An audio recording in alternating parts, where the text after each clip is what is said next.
Weird. We can't all make declarations of hatred at the same time. Hi, everybody. There are dozens of us. Dozens! 你好中过比较细呢，我爱更尊重中。石油上。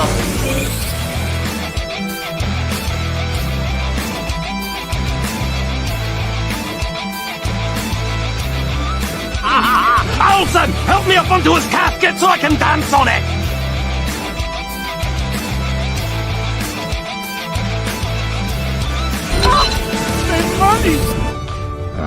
I don't care. But how did you ever find us? Oh, easy. We just read the screenplay you left us.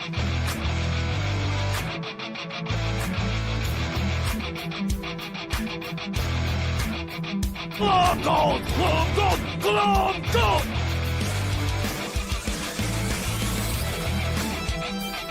You get nothing! You lose! Good day, sir!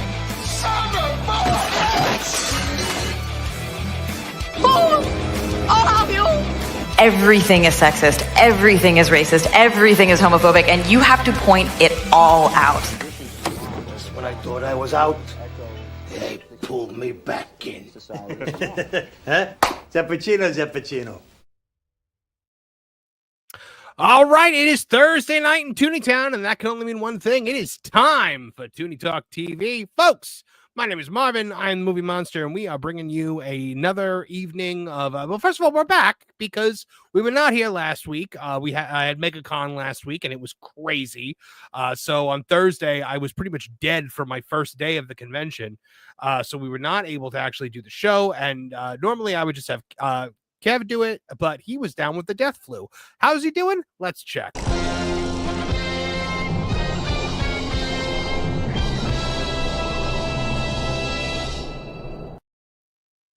Kev, how you doing? I was okay until I saw Robert Meyer Burnett's Twitter. He's posted a photo of Alex Kurtzman's Starfleet Academy. And oh no, how bad is it?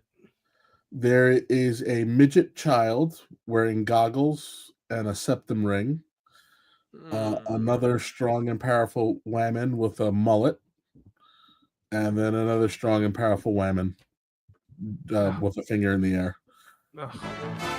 How many times do we have to teach you this lesson, old man? It's just nonstop. Now, normally this is the part where we would introduce Trish, but she is still rebooting her computer. I can't. It's a terrible glare. I can't see that.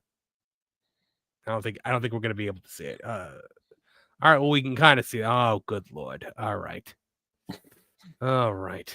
It's like a Disney. It's like a what? Like a crappy Disney Channel sitcom exclusive. So we are still waiting for Trish to reboot, which is why we were running late. So she has not come back yet. Hopefully she will be back soon. But in the meantime, we got to introduce the rest of our panel.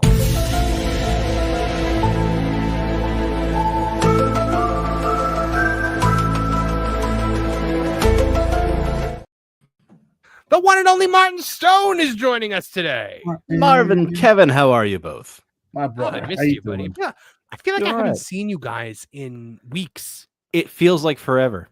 It really does. Like we didn't do a show for 1 week, and it feels like we've all been apart for like forever. But because of that, we've got such a backlog of news to get to that it's insane. And it's insane. There's so much. Trish better get back here because like there's a lot of Trish news tonight. Like there's Buffy, there's Harry Potter, there's possibly Blake Lively. So We will get to all of it, folks. But first,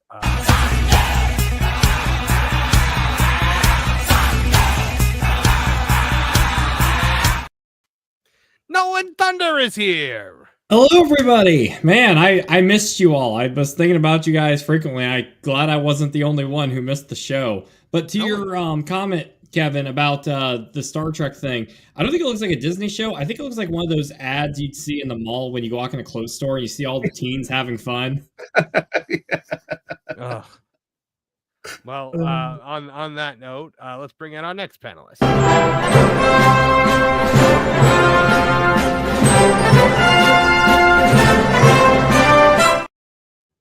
It's Lorne Connor. He's here, everybody. Hello, Lorne.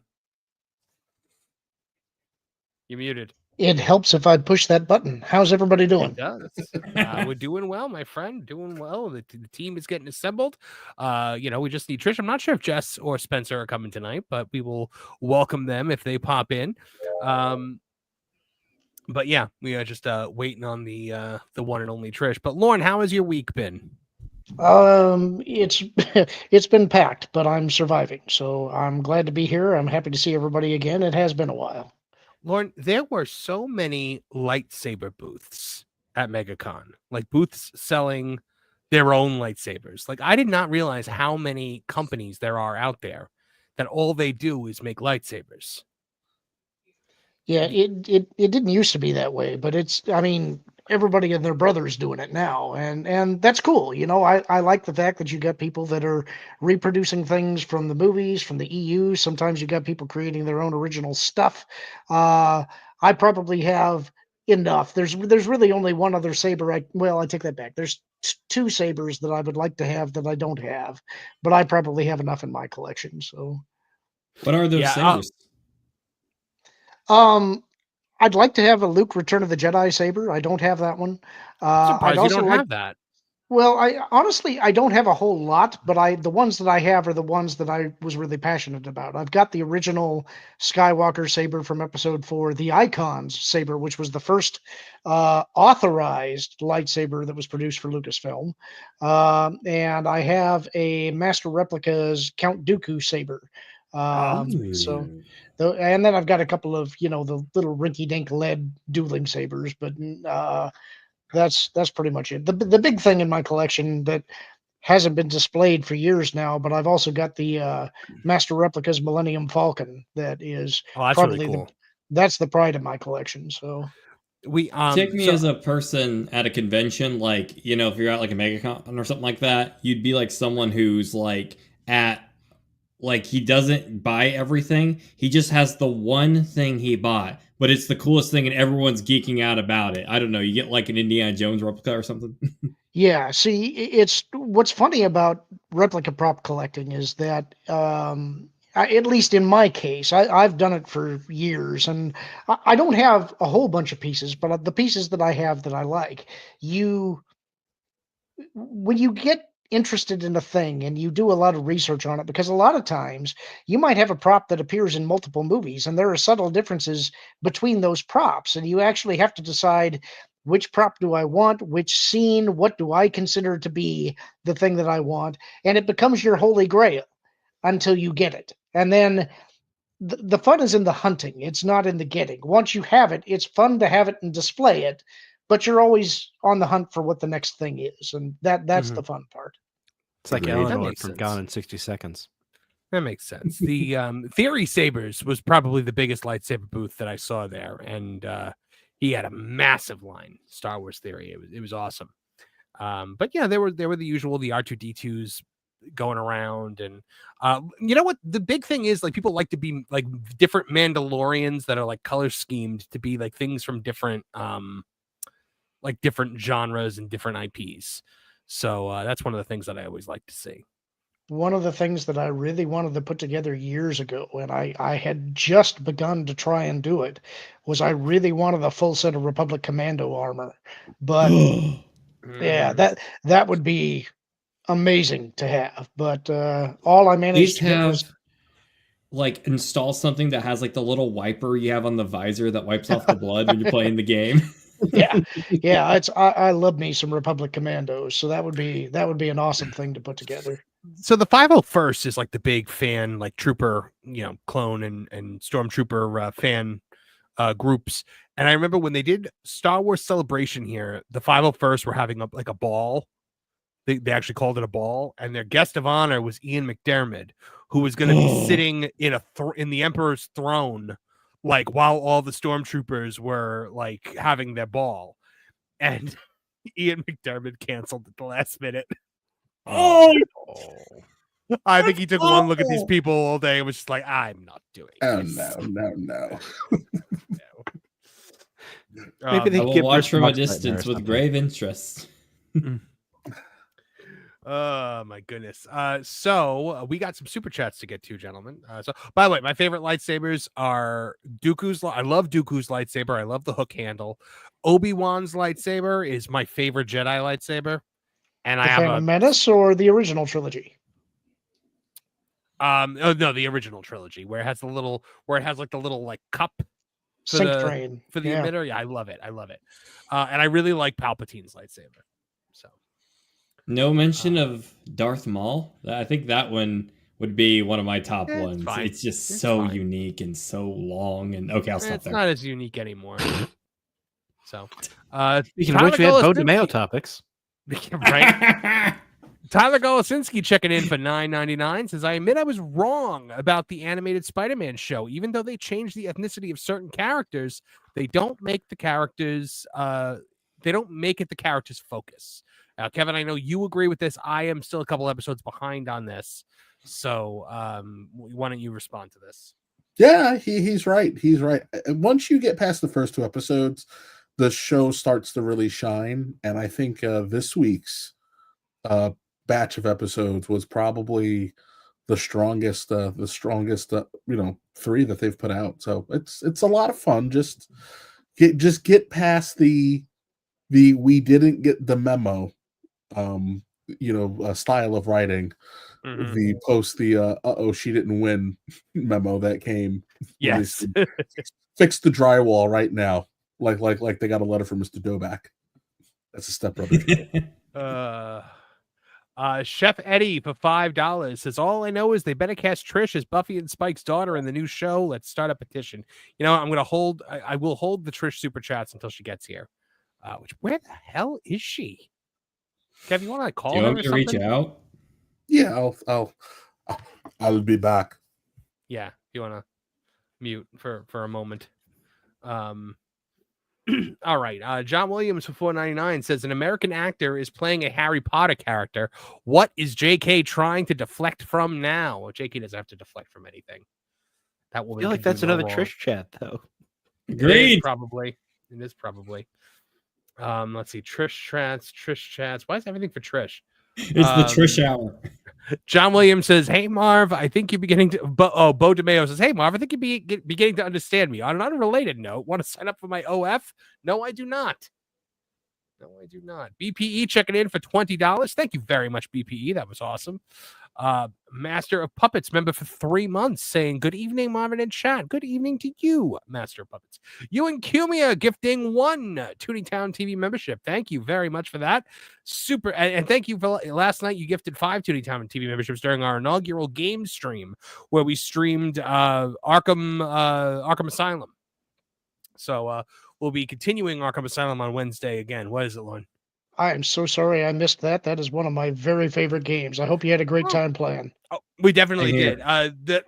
The replay is up on the channel now, but we will be going live with that again on Wednesday night at around 9 p.m. Eastern Standard Time. So that's going to be our every Wednesday game chat.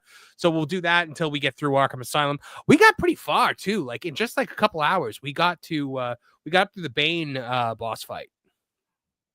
So it's an amazing game. I remember when I first picked that up, it absolutely blew my mind what they could do with that game when it came out. Still holds up to this day. And I think Arkham City is just as good. Oh, I think Arkham City is even better. But if we're talking about the OG game, I know some people kind of found that segment monotonous, but that segment where you're going up against Killer Croc and he's lurking in the water and you got to watch your motion. Terrifying. It's terrifying. Yeah. It's immersive. It feels like you're in like a Predator movie or something. It's so cool. The only thing that I didn't like about Asylum is the ending. I thought that they biffed how they handled the Joker in that game for that reason. But other than that, fantastic. The final boss fight was definitely something. They missed the mark on it. Like, it was clear they didn't know what to do with it, and so they just did the Bane Joker, and it made no sense because, like, why is Joker able to, like, keep his mind, mental faculties about him with the Titan formula? It was just a whole mess. But I think Arkham City did exactly what a sequel to a game is supposed to do. It took everything great about the original and it just made it bigger.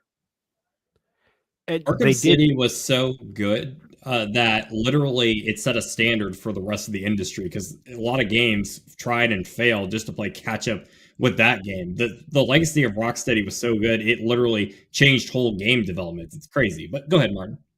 Well, that's the Arkham games are the only ones I've ever intentionally tried to 100% on the trophies, and I have. But the only complaint I have about Arkham Asylum is in the fight system. You have that that one where you carry a guy, and I thought that was a bit clunky, but they got rid of that going forward, and I think the fight system for City with those little minor tweaks was just that much better. Yeah, I agree. Has anybody played Arkham Shadow? I'm curious about that. Is that the VR one? The VR one? Yeah, I've heard it's really good, but I haven't bought it just because they're actually charging full price, like it's a premium computer game, and it's like, I love Arkham, but that's a little hard to swallow. My son was telling me it's coming packaged with Meta 3 or something like that. Yeah, but I've already got one, so. Yeah. Ooh. All right. Dream Nights with Lauren, I see. Regina Sharp for $10. They put Demolition Dumphy in Cap 4, but they didn't do it by addressing the UCWF from the Thing comics, and they cut Rollins. Why doesn't Marvel like wrestling? Yeah, it seems like they cut Seth Rollins out completely. He said that not to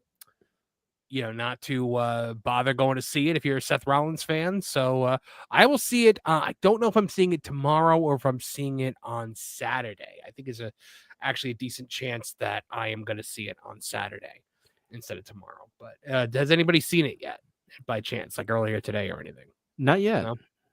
Every time I hear Rollins, though, I think Henry Rollins, like Black Flag. Definitely not. If you plan on covering it on a review next week, I can try to make some time for it if you plan to cover it. All right, Kev, what's the update? I have none. Cell is dead. Okay. Landline's not answered. So it's okay. possible we could have had she could be just going through her own personal lemony snickets right now. It's very possible. Maybe she got sucked into the virtual world to fight KiloCon. It's a little more wholesome. I was afraid Samurai. Mother Brain pulled her into Nintendo World. Yeah. She's the new Captain N. That's what she is. Captain T in the Game Masters, and she's like, I don't know what any of these things are. I will rule video game world. John Williams for $1.99 says Kev cured himself by killing some bears. It's possible. Tom F, member for 1 month, says it was great meeting you, Marvin, at MegaCon. Great meeting you as well, Tom F, and I totally remember which one you were. Okay. John Williams for $1.99 says Concept Titan Joker was long and skinny Wendigo. That's interesting. Whoa. Nice. Now I'm picturing like that famous Wendigo. Rake image, but instead it's Joker, and that's kind of unsettling. Chef Eddie for $5 says with the Walt animatronic coming, do you think it's the Jim Henson one far behind? I don't think they're gonna put any money into anything Jim Henson. I don't think they like Jim Henson. I don't think they respect Jim Henson. I think that I don't think they see money in Jim Henson. So clearly they aren't, or they wouldn't be getting rid of it. The last thing he ever worked on. So John Williams 199 else says Shadow is awesome. It's a perfect sequel to Arkham Origins. All right, well that's pretty cool. In terms of story, I think Arkham Origins is the best in the series. It's got the best Batman story in it. Like that. It's also got the best suit. It's Gotham at Christmas, and it has the best ending. Yeah. Oh yeah. Oh, the thing in the church when you just wail on the Joker for 5 minutes. Yeah, it's that final boss fight where it's like you're fighting Bane, but every beat of Bane's heart charges the electric chair that the Joker and Gordon are strapped to. And if you kill Bane, you kill the Joker or you die. It's the most perfect Batman scenario ever. I knew a guy once that was a big Joker fan, and he didn't play video games though. And I explained that final scene to him, and he went out and like got a system and got the game because of that scene. Can you guys think of any other video game franchise that literally transcends video games, where people love this franchise so much that even people who aren't into gaming go out to play these games just because they love the world and these characters? I can't think of any other game like that. No. Madden. Yeah. Not that world. we are saving the Trish super chats until she gets here. I will get to them. I promise. We will go back to them when she arrives. Hopefully she arrives. If she's not, battling the villains of Nintendo right now. Her on should be meeting Simon Belmont as we speak, so give it a few episodes, she'll be here. I wonder what happened. She was just supposed to restart her computer and be right back. So, all right. Well, I guess we got to move on to our first story, guys. Since she's not here right now, I think maybe we'll start with some Star Wars stuff. Let's see. Here we go. I don't know if you guys saw this. Leslie Headland's wife has once again blamed the fans for the cancellation of The Acolyte. She has touted the Star Wars show's ratings as though they are something to brag about, which they are obviously not. So did you guys see this? Yeah, I saw that. It was a good article. Oh, thank you. There's an editorial, so I went a little nuts and ripped her to shreds. So the cast of The Acolyte continued to tout the show's ratings, despite the fact that the objective numbers show that hardly anyone watched it. However, this group of people seem insistent on doubling down and trying to blame anyone but themselves, a creator, showrunner, and Harvey Weinstein's former personal assistant, Leslie Headland, for the show's cancellation. Instead, Leslie Headland's wife is trying to put the blame where it really belongs, on you and I guess me. The fallout from The Acolyte's performance continues, but rather than accepting reality, Leslie Headland's wife, Rebecca Henderson, hereafter referred to as Leslie Headland's wife, has decided to lash out at fans. In a recent social media post, Henderson, who played Greenskin Jedi Master Venestra Rowa in the series, casting choice that had nothing to do with being married to the showrunner, blamed The Acolyte's cancellation on its critics and Star Wars fans while touting misleading data about the show's performance. So she shared this thing. It says, but juxtapose that with the fact that those big IP franchises were still the best performing series on Disney Plus, and the solution becomes unclear. Percy Jackson and Olympian was Top Dog on Disney Plus last year with over 3 billion minutes watched. The Acolyte came in second place with 2.7 billion. She underlined came in second place, put an arrow next to the 2.7 billion minutes watched, and said, tell me again they canceled the show because no one watched it, and not because you know why. But of course, if you actually click to read the entire report, you see why. While she didn't elaborate on what you know why meant, the implication is clear. She's suggesting that obviously it's racism, sexism, homophobia. Thank you for writing this as in all caps. You know why? I like how you word that. Yeah. This has, of course, been something Amanda Sameface, the woman famous for playing two characters with one facial expression, has said. Manny Jacinto has said it. The Squid Games guy has said it. And I believe, and of course, the insufferable Jodie Turner-Smith has said it. But here's the problem. What? Jedi Master Squid Games said that it's racism. He said something about hate, and which I'm assuming is just something that he heard from other people. So they said just read this cue card before we send you home? pretty much before we send you back to Korea. third class on the plane because the show didn't make any money. Then Netflix will fly you back in a private jet because that show does make money. But yeah, they said the one with Sea Duck. So here's the problem. You see at the bottom where it says read the entire report. If you do, you'll see that the very article she shared contains the truth about the show's failure. Because anyone who actually did read it would realize The Acolyte being Disney Plus's second most watched series is not a victory for The Acolyte, but a devastating and scathing indictment of Disney Plus's struggles. Because The Acolyte's rank on Disney Plus means nothing. Had LHW, shortening for brevity's sake, or anyone else actually clicked the full report, I'm assuming she did it, is banking on the fact that you won't, they would have quickly seen that being the second most watched show on Disney Plus isn't something to brag about. It's proof of how far the platform has fallen. As we previously reported, The Acolyte pulled in 2.7 billion minutes watched, which might sound decent until you compare it to the industry standard, which, of course, we see right here. Gentlemen, Lauren, I would like to start with you on this one. Why is it that the cast of The Acolyte is so pressed to state that this is not their fault? It was everything other than the show. Well, look, everybody wants to hang on to their job, and you want to be in proximity to a large IP if you can. It keeps you in the public eye, whether it's good or not. The the fact that they tried to sell this show by wrapping it in these things is the way that they're trying. Excuse me. The way they're trying to defend it, and if they can use that to distract from the fact that the show was a failure, they're hoping that will shield them from consequences for their career down the line. You don't want to be associated with a flop.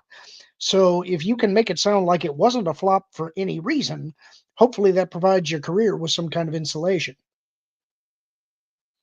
Yeah, that makes sense. That makes sense. But I mean, it's funny because Leslie Headland has said nothing about this. Nothing whatsoever has come from Leslie Headland regarding this situation. But her wife has now made 2 comments about this.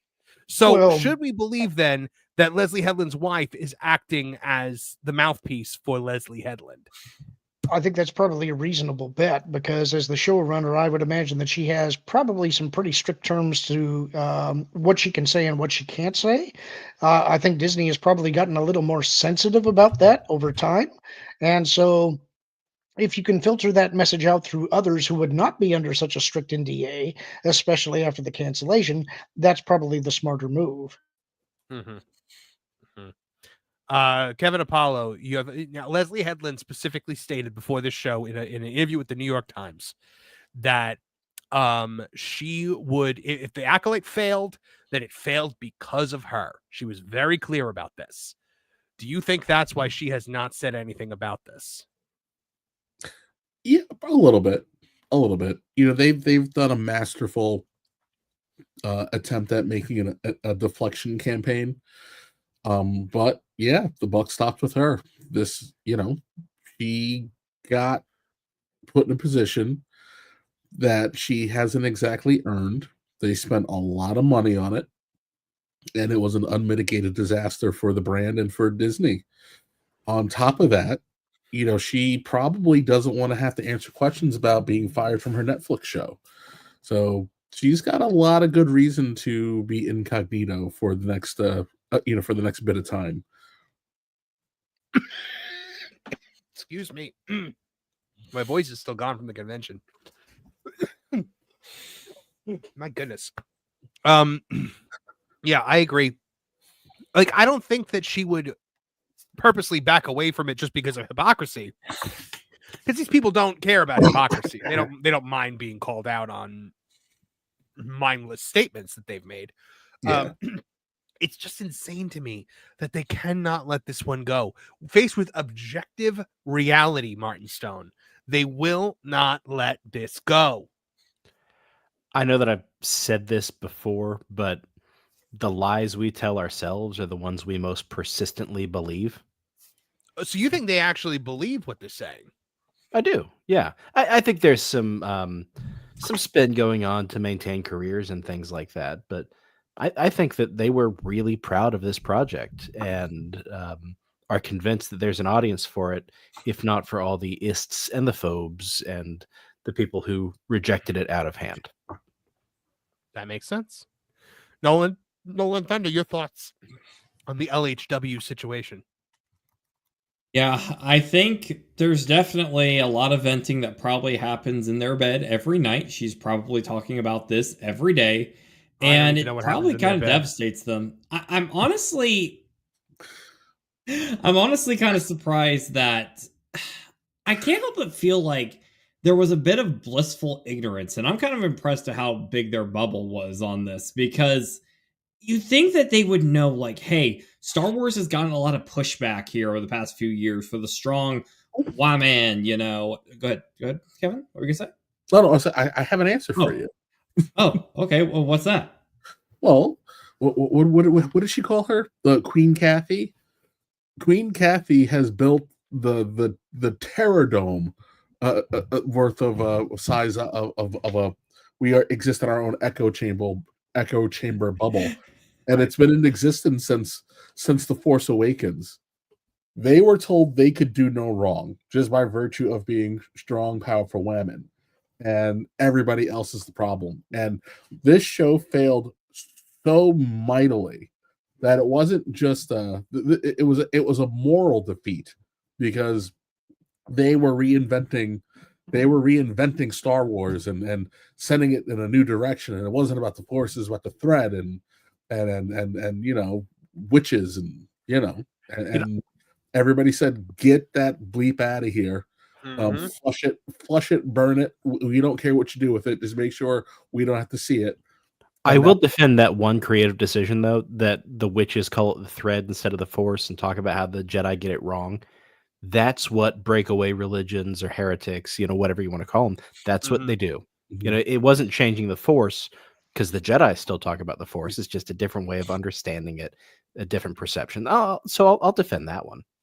Yeah, and I think there's something else that happens here too that we as fans sometimes forget, and that's that the people that are acting in these shows, they may like Star Wars, they may admire Star Wars, but they're not going to be fans of it the same way that we are. And that's not necessarily because they don't want to be. It's just that they have better things to do with their time. You know, they can't dive in unless you're like a Henry Cavill, you know. So when you put somebody on the promotion circuit to go out and promote the show, they have to talk about it like they know it inside and out.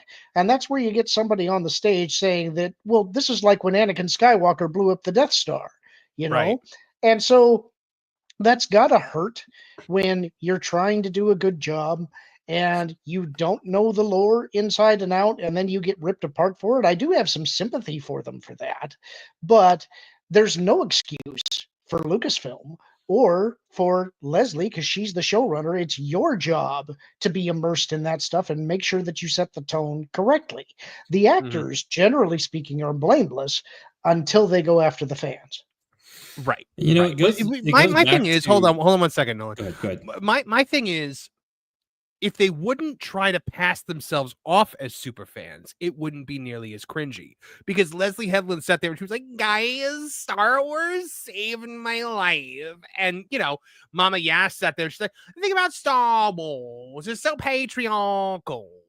And like they're talking about it like she knows it. And then Jedi superfan claiming he's this huge superfan, and then claims that Anakin Skywalker blew up the Death Star in 2 separate interviews on 2 separate days. And none of his cast members or anyone involved with the production corrected him in between. So, but they all tried to pass him. Like, at the end of the day, I would respect someone so much more if they got into Star Wars and they were like, look, I've never really been into Star Wars, but now that I'm involved in it, like it's opening it's blowing my mind. I'm loving it. I'm getting into it for the first time. I'm enjoying it the way all you are enjoying it now, and I can't wait to dive in deeper. That's exactly why people love Gina Carano, because she came out and was open about that and got in touch with people who were the fans to teach her and to learn about it. And you love that when that happens. That's a rare kind of thing, and it was a special thing that we got. You know, Because another it's cautionary Hollywood tale. fakeness. Go ahead, Kevin. I say another cautionary tale similar to this is when Kevin Smith sat there and told everybody he was an enormous He-Man fan. Yes. And then, you know, you got the audio from him talking about how he just didn't give 2 poops about He-Man, and then we got what we got. Whereas if he just been open from the beginning and said, hey, listen, it wasn't really something I was into, but I'm going to give it a shot, I think people would have been a little more forgiving. Yeah. Did you see the kid that they cast as He-Man? Yeah. I was like, what the heck? He looks like he's from the Short Bus. Like, I couldn't believe it. I'm like, that's He-Man. I was like, we were looking at it at Mr. H today, and I was like, is that Prince Adam? Maybe, and like someone else will be He-Man, but no, that's He-Man and Prince Adam. Nolan, what were you going to say when I cut you off? Oh no, it's all good. I was gonna say about how the philosophy. I didn't apologize. I just asked what you were going to say. Glad to know that. No, what I was gonna say was earlier on the T3PO stream, I was talking a bit about how they just see studying for Star Wars as just such a hassle, and they don't even bother a lot of people outside of Gina that we're getting. We were talking a bit about Galaxy's Edge and how they are so big on, okay, we have to navigate this story that we told in this theme park because we have to follow these rules here, so we can't put any of the OG stuff or the prequel stuff in here because we'll break the immersion. And then on the flip side, you got the studio where you have that one interview we covered here about a few weeks ago where, was it the writer for the Rey movie or whoever, who said like, it's just, we're getting bogged down so much by this lore. And they don't, that was the guy that, that's the guy that directed Indiana Jones. Yeah. Yes. Him, that's about the Dawn of the Jedi movie. Yeah, James Mangold, where he was like, oh, thank God I don't have to get bogged down in all this George Lucas story. Exactly. And the lore should be your ultimate weapon. It means you don't have to do work. The cool characters are already written for you, the designs. All you have to do is just don't manipulate it too much to where you make a legion of nerds angry and you make money. But apparently that's too hard to do in this day and age. I want to ask you a question, Marv, because I'm curious. Go ahead. I don't want to put this bug in their ear because I know they would ruin it, but lots of people say that they would like to have a decent Knights of the Old Republic movie. I actually disagree. I don't want them to touch Knights of the Old Republic at all.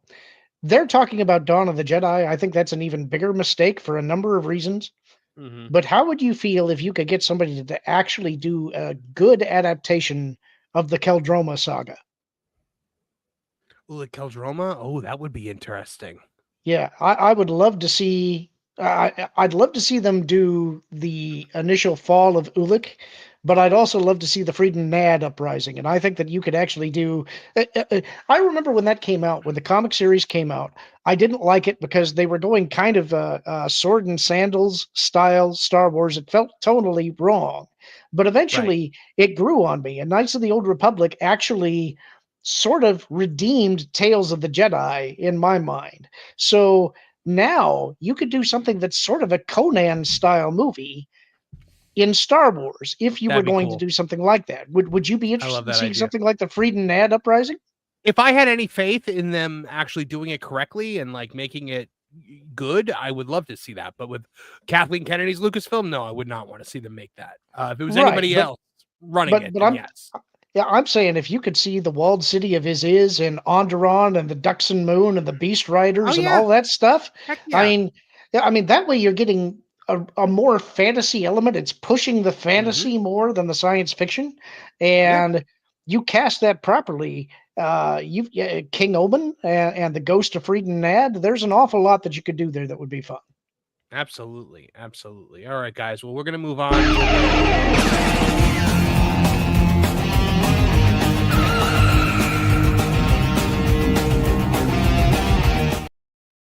Trish just did a run-in. Hi, I almost forgot to take myself off mute. I was going to be like, hi, and no one would have heard me. Trish, welcome back. I know we sans camera tonight, but we're just happy to have you here. And barely not sans sanity, but yeah, I'm here. I'm ready to go. People were like not happy when you weren't here when the show started. Like I don't mean to let everyone down. we were going through the super chats, and I was like, most of these are for Trish, so we have to save them for Trish. Yeah, Trish, I do have to ask before we get to those. I have a question for you. Okay. Did you save Video Game World? She doesn't get that reference. I definitely don't get that reference, and I don't know if I should say yes or no. We but I said said that whichever one's the right answer.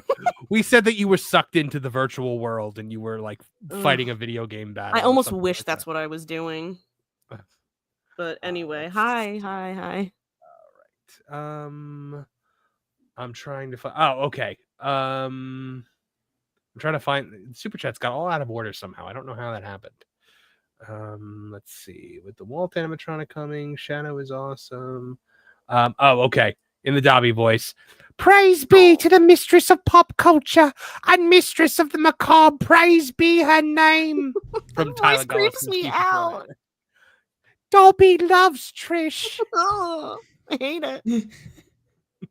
Dobby will punish himself now for displeasing Trish. Oh, don't make it weirder. Ow! Ow, it hurts. I'm so sorry, Trish. Ow! Stop it. Dobby will rip out his own fingernails now. Oh, God. No, don't do that. Dobby will put out this cigarette on his chest. Dobby is starting to like this. Give him a sock. He'll stop. Look at Kevin's face. Dobby is learning a lot about himself tonight. Why are you doing this to Dobby? Has Dobby not been through enough? Chef Eddie for $5 says all I know is they better cast Trish as Buffy and Spike's daughter in the new show. Aw. I'd do it. You could be like Girl Connor. No, I would actually want to be interesting and good and not annoying and someone people Connor, like. Listen. Connor was annoying. He was more annoying than Dawn. I'm just saying. You dare. Don't you? He was not more annoying than Dawn. He was annoying, but he was not more annoying. More annoying than Dawn. Let's say things we can't take back. Connor actually impacted the story. Yeah, that's Dawn why he was more annoying. Dawn impacted season 5, and then after that, she's like, "I'm stealing things because I want attention," and I was like, Wasn't she written to be younger? Like Probably, 'cause initially, I feel like I remember reading that. By season 6, they treat her like she's 11 years old, but she's like 6'2" at that point, towering over everybody. I could understand that in season 5 because they cast it older than they were meaning to, but it's like, why did you not pivot after that? The super weird thing is in the season 8 comic book when she starts banging Xander. Yeah, they get married. They get married in the comics. It feels like some weird I can't have Buffy, so I'll have her sort of sister kind of creepy Xander thing that he's doing there. Like that guy that we talked about on the last Crime and Punishment. Right? Okay, yeah. That's exactly it. Yeah. That was a good episode. Let's see. Spider-Man show. Okay, John Williams for $4.99 says an American actor is playing a Harry Potter character. What is JK trying to deflect from now? Well, he's not playing him yet. We don't know yet. I told you in private, all bets are off. That's it. The door is opened. Now I want Adam Driver as Snape. There's no reason not to now. That's it. John Lithgow train, do his act. What didn't he go to a school in London? I'm sure he did. For his did he go to Juilliard? Where did John Juilliard Lithgow study? Trish, now you got me thinking of a shirtless Severus Snape, and I don't like this. Okay. He studied at Harvard University and the London Academy of Music and Dramatic Art. Okay, there you go. I didn't tell you to think of shirtless Adam Driver, Nolan. It just that comes was naturally. All you, buddy. Sucksy Snape. Snape daddy. I personally don't get it with Adam Driver, but that's what makes a horse race, I suppose. I'm the daddy of the dark arts. Tyler Golsinski, member for 5 months, says, really hate typos. It was all supposed to say Mistress Trish, and don't you dare blame anything on Trish. Don't you dare blame Trish. That's right. Nothing. Tooney Town TV, myself, gifted 5 Tooney Town TV memberships. So congrats to everyone that's got that. And some new member content we just had. New episode of Crime and Punishment just went up, as well as upcoming Kevin Apollo rants. And we have I started reading Star Wars Episode 3, Revenge of the Sith. Lord Connor style, just reading the book, and it was a lot of fun. You're stealing my shtick. I'm putting it behind a paywall, though. It's okay. That just makes me look like a sucker. No, it makes me look greedy, and I am. So, John Williams for $9.99 says, "Let's not forget the director of Star Trek II, the fan favorite film, was directed by someone who wasn't a fan. So he watched the series just to get an idea of what the characters were." That's great. It's not like Michael Gambon taking on Dumbledore and being like, "I purposely didn't read the book." I was going to say the director of Goblet of Fire, who was like, book's long. No, thank you. Well, between him and Michael Gambon, having neither of them read the book, that's how you got, "Did you put your name in the Goblet of Fire?" Come on. That's a bit of that's on directing, because if the director knew that it was supposed to be said calmly, he would have said, "No, not that way." Well, you know. Well, neither of them knew. No, neither of them knew. Daniel Radcliffe was like, "Why does he have me by the throat?" Could you imagine reading in one of the books, being like, Dumbledore grabbed Harry by the throat and pushed him up against maybe some weird fan fiction? Yeah, Dobby likes the fan fiction. I'm sure no! I'm sure there's plenty of Tumblr sites dedicated to what you just wrote. Please, don't give them any ideas. Dobby loves Beau DeMayo's OnlyFans. We'll get to that later. I think it's better than Black Voldemort. Kinky Dobby. Kinky Dobby. Yes. Dobby. Self-discovery Dobby. He loves his socks. Well, you know, to be fair, he was the Malfoy's house elf. God only true. knows what he saw going on in that house. Probably so, saw some stuff. You know. Might explain a bit about Creature too. Oh gosh. Yeah. Honestly, yeah. Well, no, you don't hate as hard as Creature does without like watching some like hardcore Muggle videos on the side. Without Sirius's mom incessantly screaming about mudbloods. Yeah. Yeah. But Creature was like on the Muggle websites, like Creature hates himself for this. Real Rain 89 became a member of the Tooney Town TV channel. Welcome. I guess that all that extra content. We were just hyping, pushing them over the edge there. That's great. And Regina Shaw put $5. Now, Lauren. Lord can be a sucker and Marv can be greedy. Both things can be true, you know. All right, guys. We need to get to our next topic because we have so many topics here tonight, and it is a topic that I can't wait to talk about with y'all. Harry Potter's HBO series is eyeing John Lithgow to play Dumbledore. He would be the first American to take a major role in the Potter franchise. So this is from That Park Place, obviously written by me. Bombshell from Deadline reveals that John Lithgow is in the final negotiations to portray Albus Dumbledore in HBO's upcoming Harry Potter series. Lithgow, a 6-time Emmy winner known for his roles in The Crown and Dexter, would become the first American actor to play a major role in the Harry Potter series. It is a huge departure from J.K. Rowling's long-standing preference for an all-British cast. The Harry Potter film series notably features only one American actor, Eleanor Columbus, the daughter of director Chris Columbus, who played Susan Bones in Harry Potter and the Sorcerer's Stone and Harry Potter and the Chamber of Secrets. Despite her on-screen appearance, she was given no speaking lines to maintain the franchise's British authenticity. Lithgow's potential casting, therefore, marks a major break from precedent and has sparked a passionate debate among fans. Americans were obviously cast in the Wizarding World Fantastic Beasts movies, as the first film primarily takes place in the United States. But while those films take place in the same canonical universe, they are not considered a part of the Harry Potter series. The series, held by showrunner Francesca Gardner and director Mark Mallard, promises a decade-long faithful adaptation of Rowling's novels. Filming will take place at Warner Brothers Studios, Leavesden, the original film's iconic location, with a projected HBO debut in late 2026 or early 2027. HBO, while declining to comment on casting specifics, assured that they are committed to a faithful adaptation while acknowledging the swirl of speculation accompanying pre-production. But this is Deadline that's reporting this, so this was fed to them by HBO. Lithgow's credentials, which include an Emmy for his portrayal of Winston Churchill on The Crown, have earned him praise for his acting prowess, but his American nationality has polarized pod purists. So, gotta like that alliteration right there. Some argue, however, that his talent and experience with British roles, however, make him a fitting choice, while others see the casting as a disruption of the series' distinctly British character.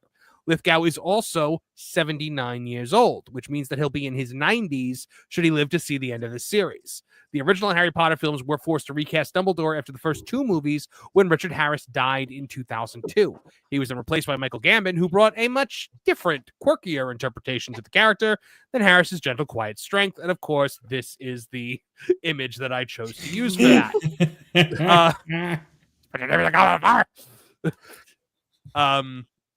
So guys, I'm going to come out right away and say this. I do not hate this. I don't hate this at all.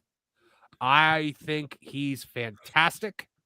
Look, he earned the love of the British people by being the definitive Winston Churchill. There has not been a better Winston Churchill than John Lithgow since there actually was a Winston Churchill.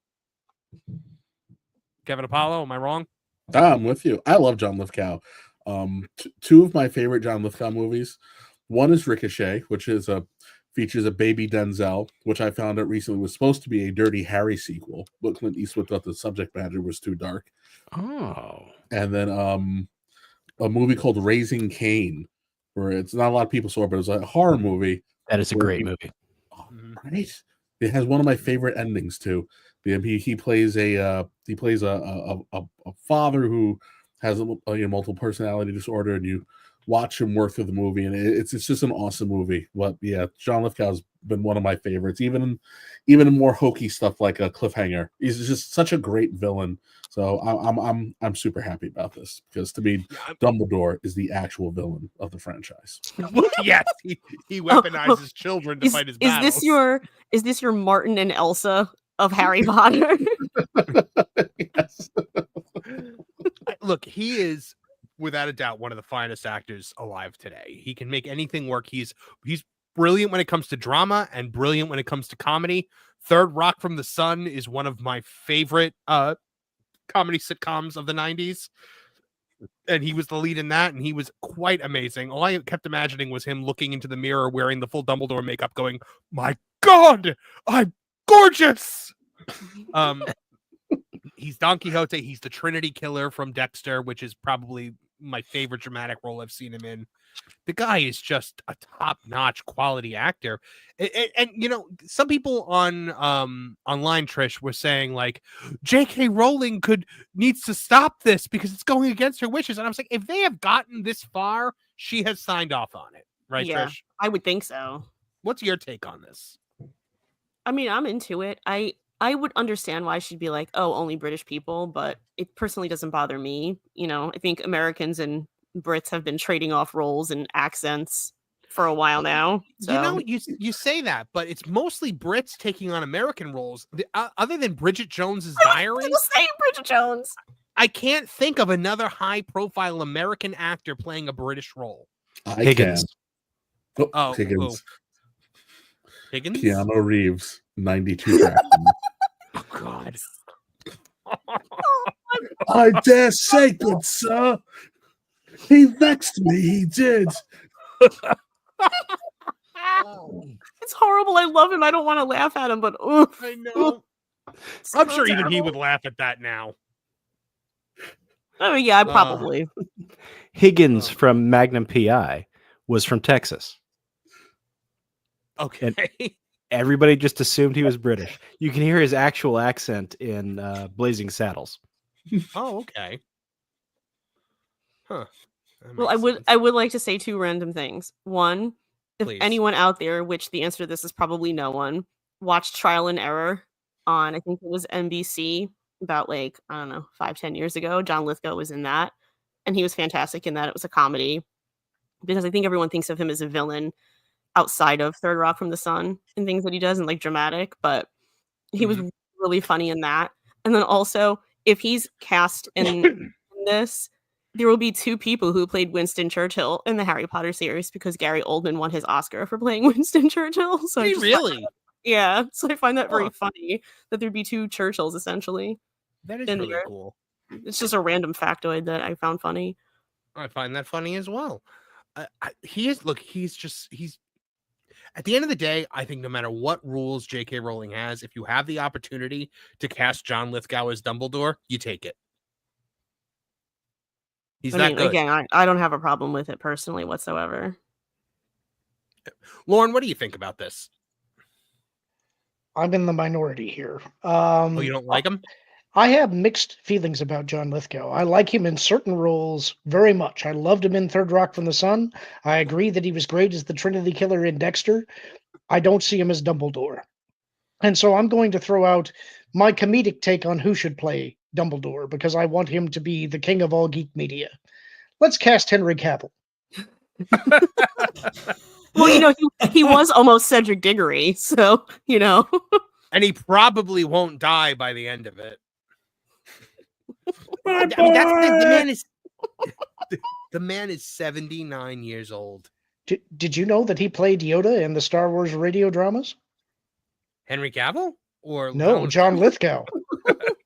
Oh my God! How did Henry Cavill I was about to be like, how old is he? I did not know that he did that. That's actually some audio that I would love to hear. Damn, he looks even better now. It's not a great Yoda, but he did play the part. So if you're ever interested, I can dig him out for you.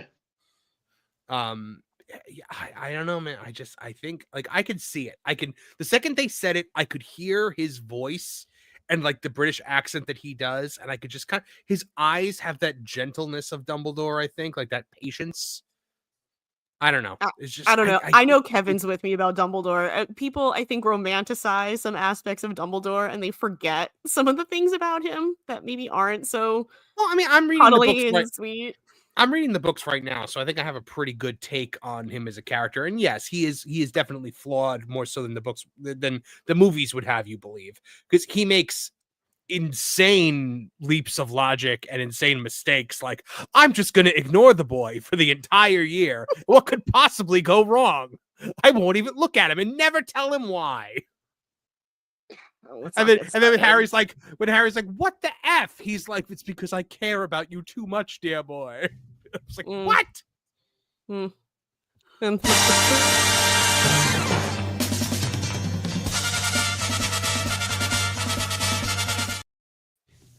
Oh! Hello there! Mid-sentence, hi Spencer. That's how I do it now. I like to do like wrestling promo run-ins. I was like, what? All right. I'll shut up now.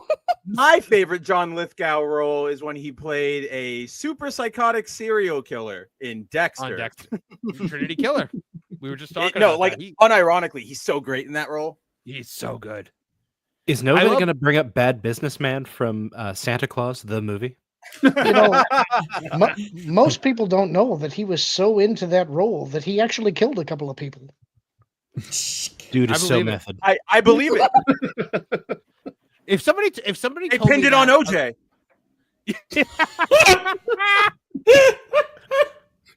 The perfect crime. Harry, if it don't fit, you can't equip. First rule of wizard justice. So okay. Can I just say, I watched the O.J. Simpson documentary on Netflix recently, the one that just came out, and I was way too young during the O.J. trial to really truly absorb just how inept and infuriating that trial was. Oh yeah, dude! Like learning stuff as we've been older. I remember as a kid, I was just annoyed that it was on all the channels because I'm like, I want to watch cartoons or whatever. I was like, okay, this is on instead of Tiny Toons. Yeah, exactly. It's like, oh, go away. And then I not that specific documentary, but like in the years prior, like I've read books, I've watched other stuff, and I'm just like, oh my wife goodness, and I, like this was so dumb. Mrs. Movie Monster and I were literally yelling at the TV like it was a sporting event. Yeah. Was that like I tuned into that trial the entire time. I was old enough that I was totally fixated on it. If you guys want to see something funny, look up the Tonight Show. It was Jay Leno at the time. He had a bit on there that was the dancing Itos. It was all these guys that were look that up. It's hilarious. I remember my dad being angry that Ito couldn't control his courtroom. Yes. Oh, well, that much sounds so. like something out of the Martin household. It's like everything else that's going on. It's like, get a hold of the courtroom. My Did you grandfather guys was ever the same way.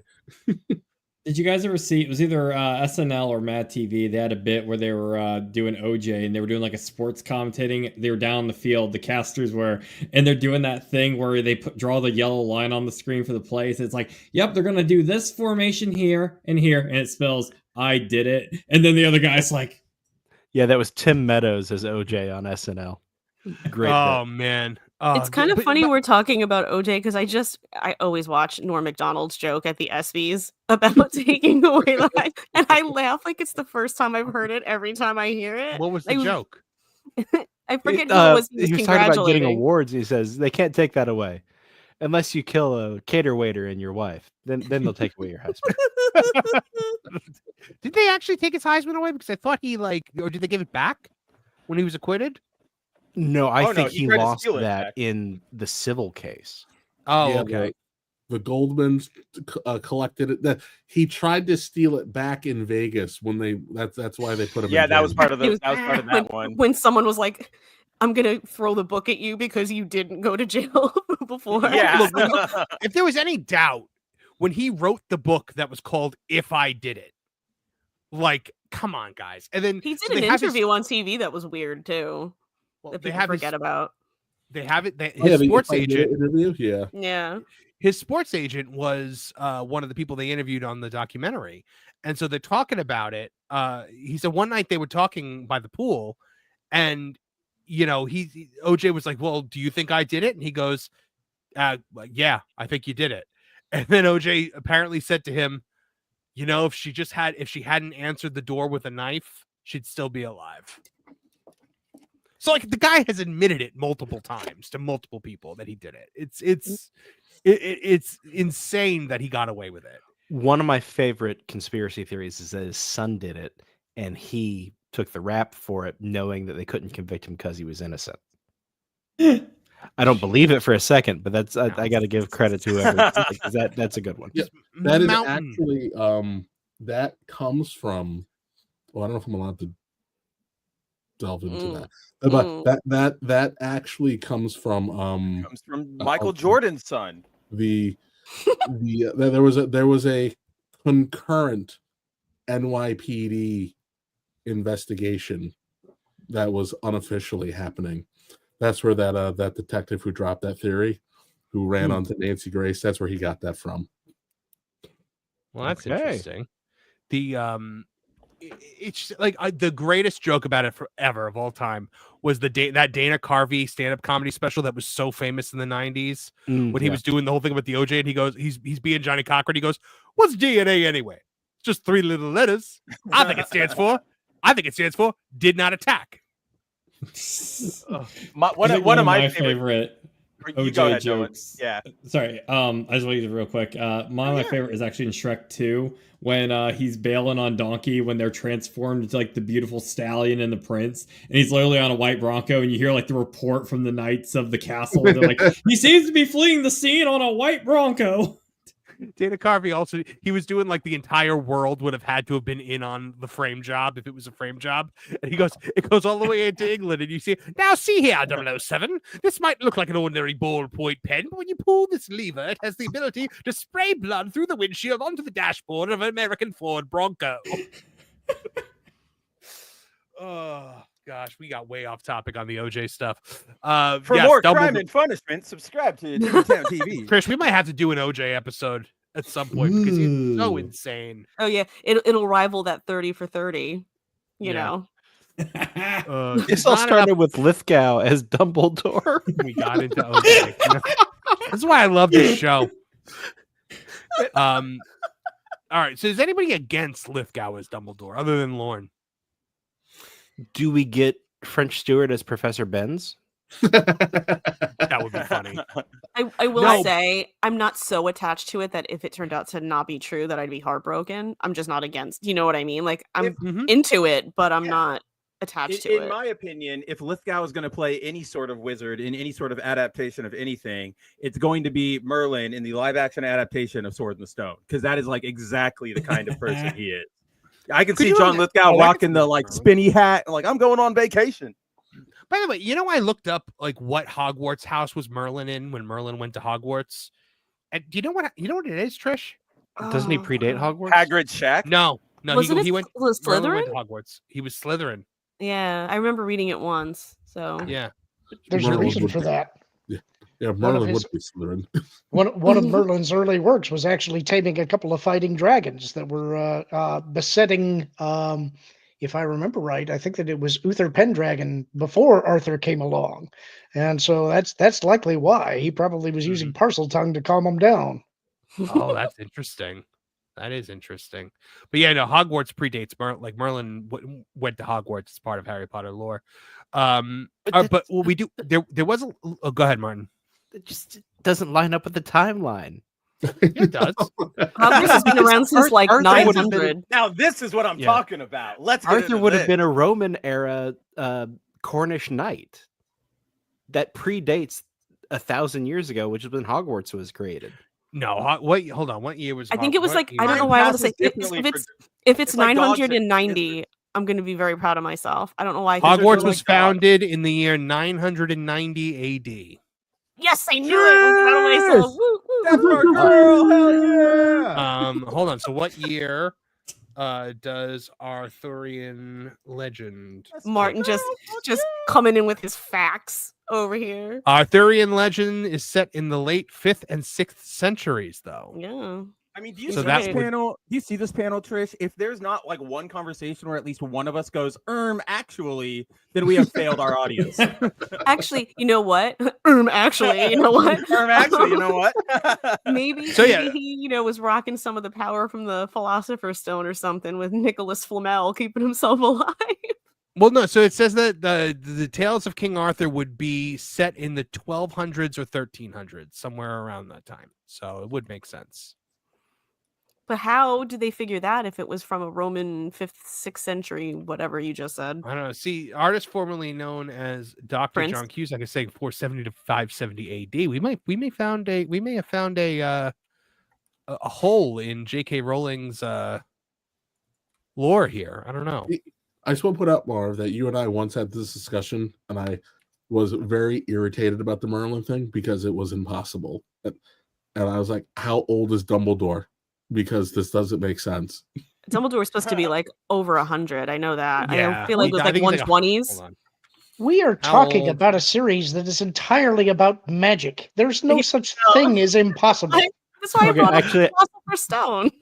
Dumbledore was 115 years old when he died on June 30th, 1997. He was born in the summer of 1881 in Mold on the Wold, England, which sounds like a thing J.K. Rowling made up long after the books came out. Go ahead, Martin.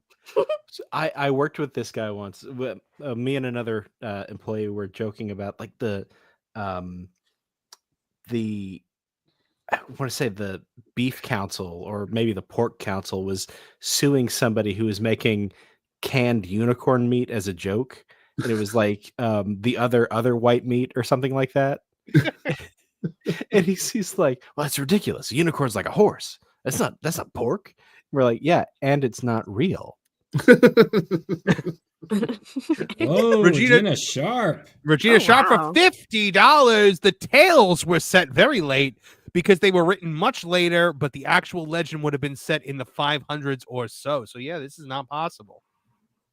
I'm going with the Nicholas Flamel thing. Wasn't Nicholas Flamel, at least in Harry Potter, supposed to be like 600?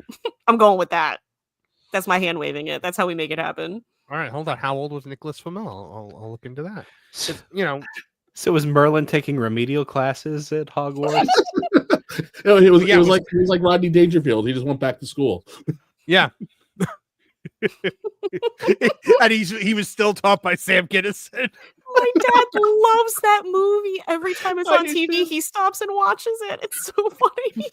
I want to see a wizard Sam Kinison talking about the Battle of Hastings. Yes. You see, I was there. I was up to my knees in bog water. Well, he's like you.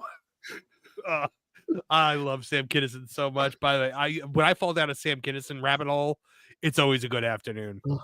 I'm just watching classic stand-up stuff. Oh my goodness, Regina Sharp, thank you very, very much. We're gonna have to play you a clip for that. Oh, we gotta play my favorite. All I do is win, win, win, no matter what. Got money on my mind. Everybody hands go up, and they stay there, and they stay there. Thank you very, very much. As we said, we do break for $50 super chats or more. So, you know, if you send in a $50 super chat or more, we do stop and take note. And that includes gifted memberships of 10 or more. So thank you guys very, very much for that. All right. So that's not the only Harry Potter casting news that came out this week. We've also heard that Cillian Murphy is reportedly in talks to play a Harry Potter villain, but not Voldemort, as initially rumored. Did you guys hear about this? No, I didn't hear about this. All right. So if you were to guess, Trish, who would you guess that Cillian Murphy would play that's not Voldemort, but a villain in Harry Potter? I don't know, Lockhart. How old is Cillian Murphy? Would you call Lockhart a villain? I mean, he's supposed to be kind of like the trouble teacher of the year. There's really only like 2 villains. Come on, let's be real. There's 2 villains. There's Voldemort and then there's Umbridge. He's going to be Lucius Malfoy. No, he is not Lucius Malfoy, but he would probably be better as Lucius Malfoy than the one that he's rumored as. Yeah. New casting rumor has set the Harry Potter fandom. Cillian Murphy, the Oscar-nominated star of Oppenheimer and Peaky Blinders, is reportedly being eyed for a villain role in the upcoming HBO series reboot. However, it won't be Voldemort. If rumors be believed, Cillian Murphy is close to landing the role of Professor Quirinus Quirrell in HBO's upcoming Harry Potter reboot. What did you call me? The scoop comes from industry insider Daniel Rickman, who shared the rumor on his Patreon, claiming that Murphy is the frontrunner to play the ill-fated Defense Against the Dark Arts professor. Despite the buzz, Warner Bros. Has yet to confirm or deny the casting. However, Murphy's name has been linked to the Harry Potter franchise for months. Previously, it was for a different villain altogether, the series' primary antagonist, Lord Voldemort. Earlier speculation suggested that the reboot's producers were considering Murphy to play the Dark Lord, a rumor that gained traction when Ray Fiennes, who played Voldemort in the films, publicly endorsed the idea. He said, "Cillian is a fantastic actor. That's a wonderful suggestion. I would be in favor of Cillian." Yeah. Yeah. Yeah. I would prefer him for Voldemort, but I would too. That's probably, it's obviously going to be a far bigger commitment that he may not want to make. I mean, we also very clearly wanted Quirrell to be black. But because then we would have gotten our black Voldemort and we would have been able to just get our joke in. But, SWA, Slytherin with attitude. Quirrell, when you do the Avada Kedavra, hold your wand sideways. That's the kill shot. That's the kill shot. Pour one out for our homies, Quirrell. But yeah, Quirrell. I don't know. I don't really see it. So there's other casting rumors as well, which I go into in this article also. Let me get to that part here. Papa Isidu for Severus Snape, a choice that has fueled heated discussions with the possibility of race swapping, of course. Sharon Horgan and Leslie Manville are reportedly contenders for McGonagall. I don't know who they are. I don't know those names. But those names will be fun to say. Yeah. While Brett Goldstein from Ted Lasso is a fan favorite candidate for Hagrid. Oh, you mean Hercules? Yeah, the guy who was at the end of Thor? Yep. Thank you, Trish. Oh, wait. How did Trish get that and you guys didn't? Because my girl. I didn't push Thor Love and Thunder out of my head like everybody else did, I think. I got you, don't worry. Roy Kent as Hagrid? See, now I don't get that one, but I guess that's who he was in Ted. That's his character in Ted Lasso. He's here, he's there, he's every effing where. Roy Kent.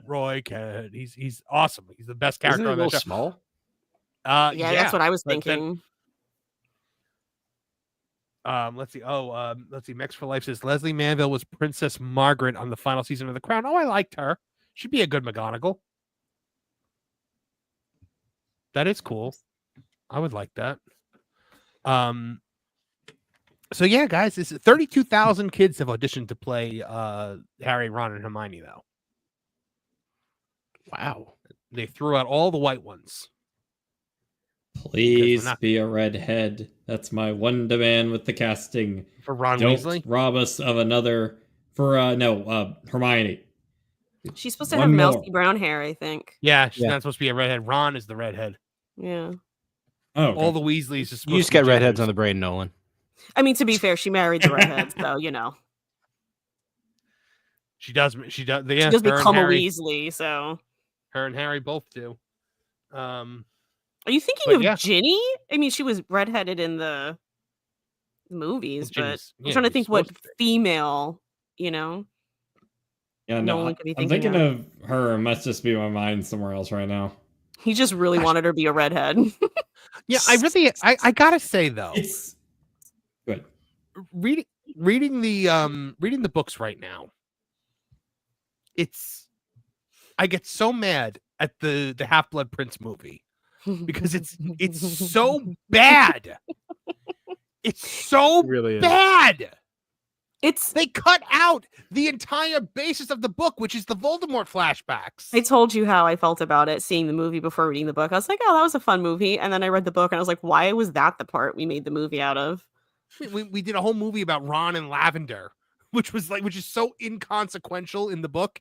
It's like just a little side gag, and they make it like the impetus of the movie. There's an entire action sequence at the end. Like, people forget that, like, when Dumbledore dies, there's like an entire battle scene going on throughout Hogwarts in which Hagrid messes some people up. He also talks to Draco for about 17 hours up there because that battle is going on. Yep. I mean, I really like that chapter, but it's good. Yeah. But And Hagrid, I have no idea who they can pick for Hagrid. Because I feel like, they should be big and not like muscular Hercules big. Like big. Just very large. Yeah. Like Ron a Jeremy broad when he gets shoulder. out of prison. Oh boy. I'm not sure if he's in the if he's from the UK, but Yeah, that's the problem with that casting. You're not sure if he's from the UK. That's the main problem I have with it, because we're already getting but I will say one thing. When I saw the John Lithgow thing, my first thought was America. It's like look at everything that Dude, that President if Trump they keep is sending accomplishing. Brits to play Superman, we can send Yanks to play the Harry Potter cat. Spencer, Eat it. to quote Meatloaf, you took the words right out of my mouth. All I'm saying is that before my second term, everyone in Harry Potter was British. Now we have an American, John Lithgow. Not my favorite, but maybe he's one. Maybe he's one. Yeah. One what? He's one. All right.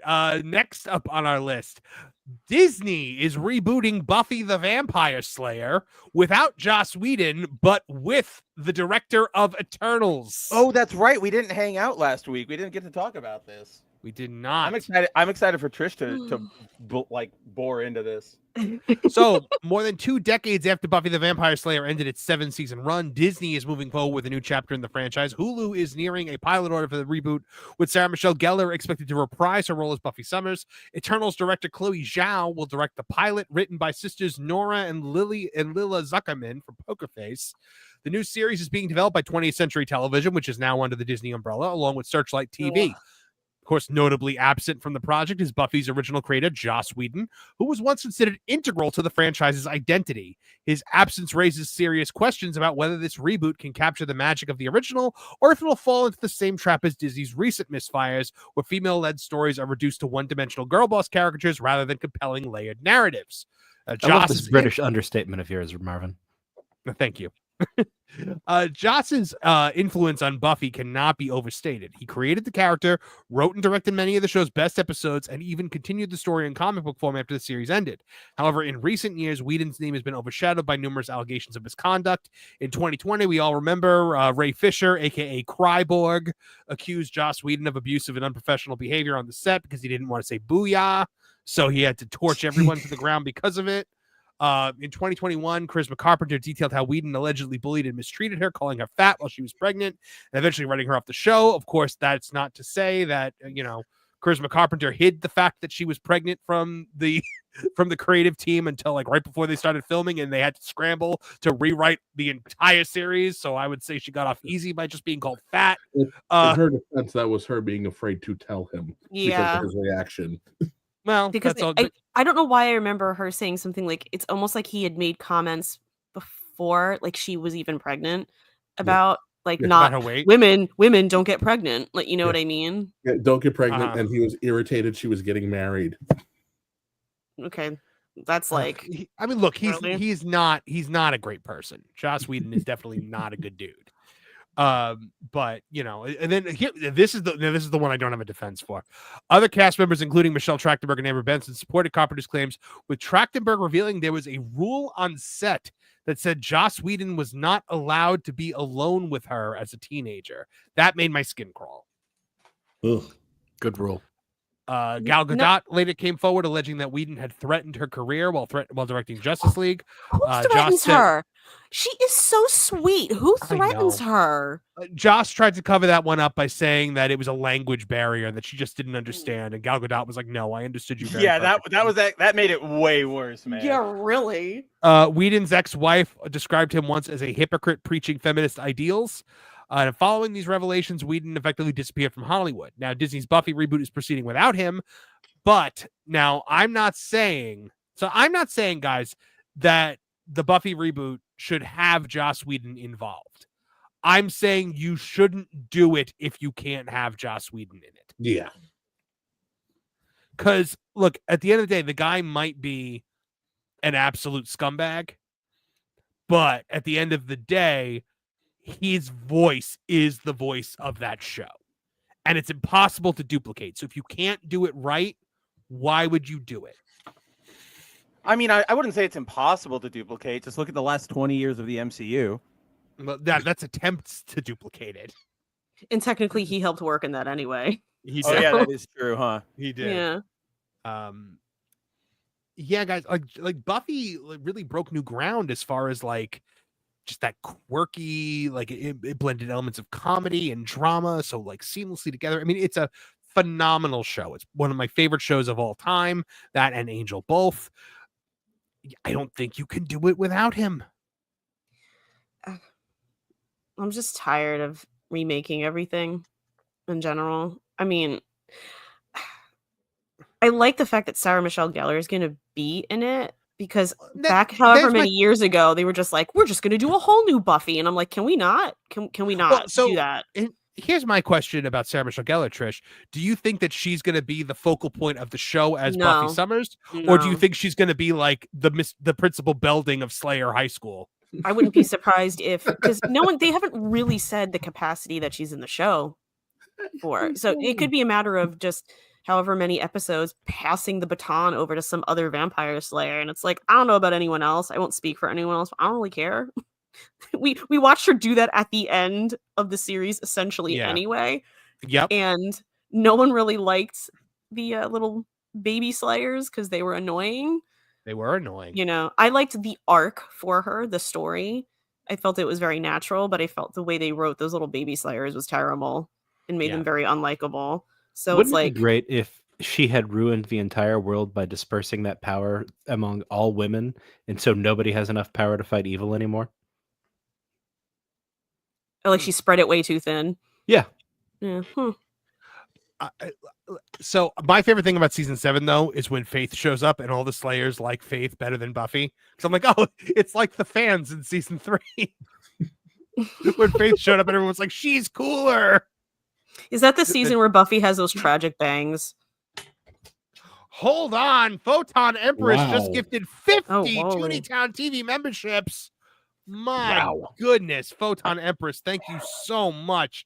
That is, I have no words. I have absolutely no words. I gotta find something to play for you because that is just, oh, here's a shortened version of this.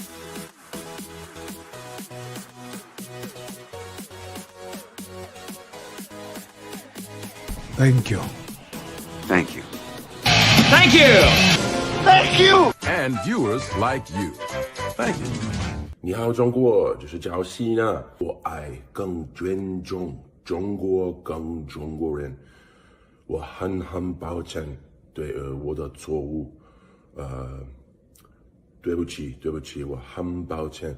你必须了解，我很爱、很尊重中国跟中国人。不好意思，再见。If my wife was here, she would ask, what is Pro saying? Oh my goodness. Thank you, Photon Empress. That was incredibly generous. That was just, I have no words. That was, thank you. Thank you.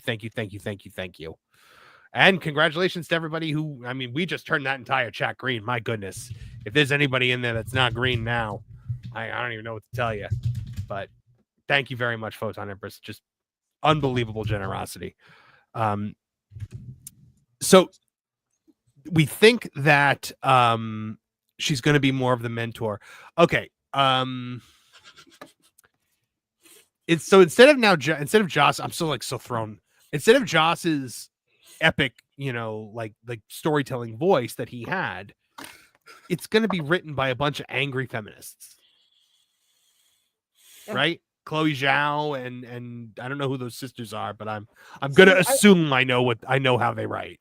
I'm going to defend Chloe Zhao because I think she gets a really bad rep. I don't think she is your proto-feminist or any of that stuff. I think it's just, here's the thing. She is actually a genuinely really good director. I mean, she does more dramatic, emotional stuff than action blockbusters, of course. But she got saddled with Eternals, and that wasn't really her fault because we know now that Disney doesn't, when they hire those directors, they're really just hiring them for their names and to let them direct traffic. They're not actually handling really anything. They're just going start, stop. So while Eternals was a very like neoliberal mess of a movie, I wouldn't put that on Chloe Zhao. I will say this about the Eternals. It is beautifully shot. But that's about it. Yeah, no, I would actually go with that. I mean, yeah, just all the big sweeping like landscape shots. It's really pretty. I'll even give like that last shot where you see like Tiamat coming out of the earth. Like that's very like that gives you a good sense of like, whoa, scale, woof. It's just not her fault that Marvel then did like nothing with it until tomorrow in Brave New World. Get your tickets now. Oh my goodness. Also, what I found funny is that Tiamat is going to be adamantium now. Yeah, that's where they get the adamantium from. This movie is a sequel to the two lowest rated Marvel movies of all time and a Disney Plus show. Like, what is wrong with them? It's not getting good reviews. We'll talk about that in a minute. Yeah. I don't want to. Don't let me derail. This is Chris's time to shine. Kev, if you had to pick which cast members from the original Buffy would be coming back for this, who would you bring back? Who do you think is feasible? Because here's the thing: Sarah Michelle Gellar, obviously. I'm sure Michelle Trachtenberg will come back because why wouldn't she? Are we still in that phase where we're trying to pretend that Allison Hannigan is famous still? No, we should be past that. I mean, she's famous to me. I still love her. Yeah, if you're going to do a sequel series, then do a sequel series. Bring everybody who is available back, but use them sparingly. I would stick to the original three. Buffy, Buffy, Xander Willow, and then just like cameo in Giles. Find a way to update everybody on what happened on the Angel side, and then move the show forward. Yeah, I think the elephant in the room, though, is what about Spike and Angel? Because David Boreanaz and James Marsters obviously look much older now. Well, Boreanaz tweeted something about, hey, I really hope you enjoy this journey. Do it for the fans. Like, it was a tweet that basically said, guys, I'm not coming back. I'm not doing this. I think James Marsters would. Yeah, James Marsters would in a heartbeat, I think. James, not if he gets another Dragon Ball role. Doesn't she end up with Spike in the comics? No, I don't think so. I swear she is with, at least she's with him for a big chunk of time, because I remember I didn't read them, but I read about them. They did a reboot comic, right? That I started to read, and I haven't finished it yet, but I don't even remember Spike being in Buffy season 8. I just would like to cut in that the artist formerly known as Dr. John Cusack said that James Marsters is American, and that's another American playing a Brit. Yeah, it is an American playing a Brit. And doing a darn good job. Now of it's it, time too. to play Doctor Who.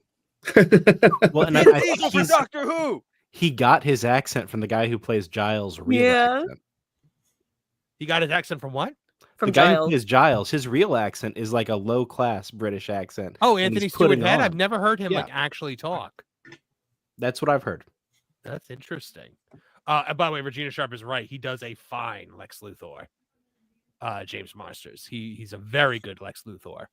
And a decent He plays- Brainiac. Yeah. I loved the your son will fall. Like that great Piccolo. doomsday is coming. Not a great Piccolo, but a very good Zamasu. Zamasu, yeah.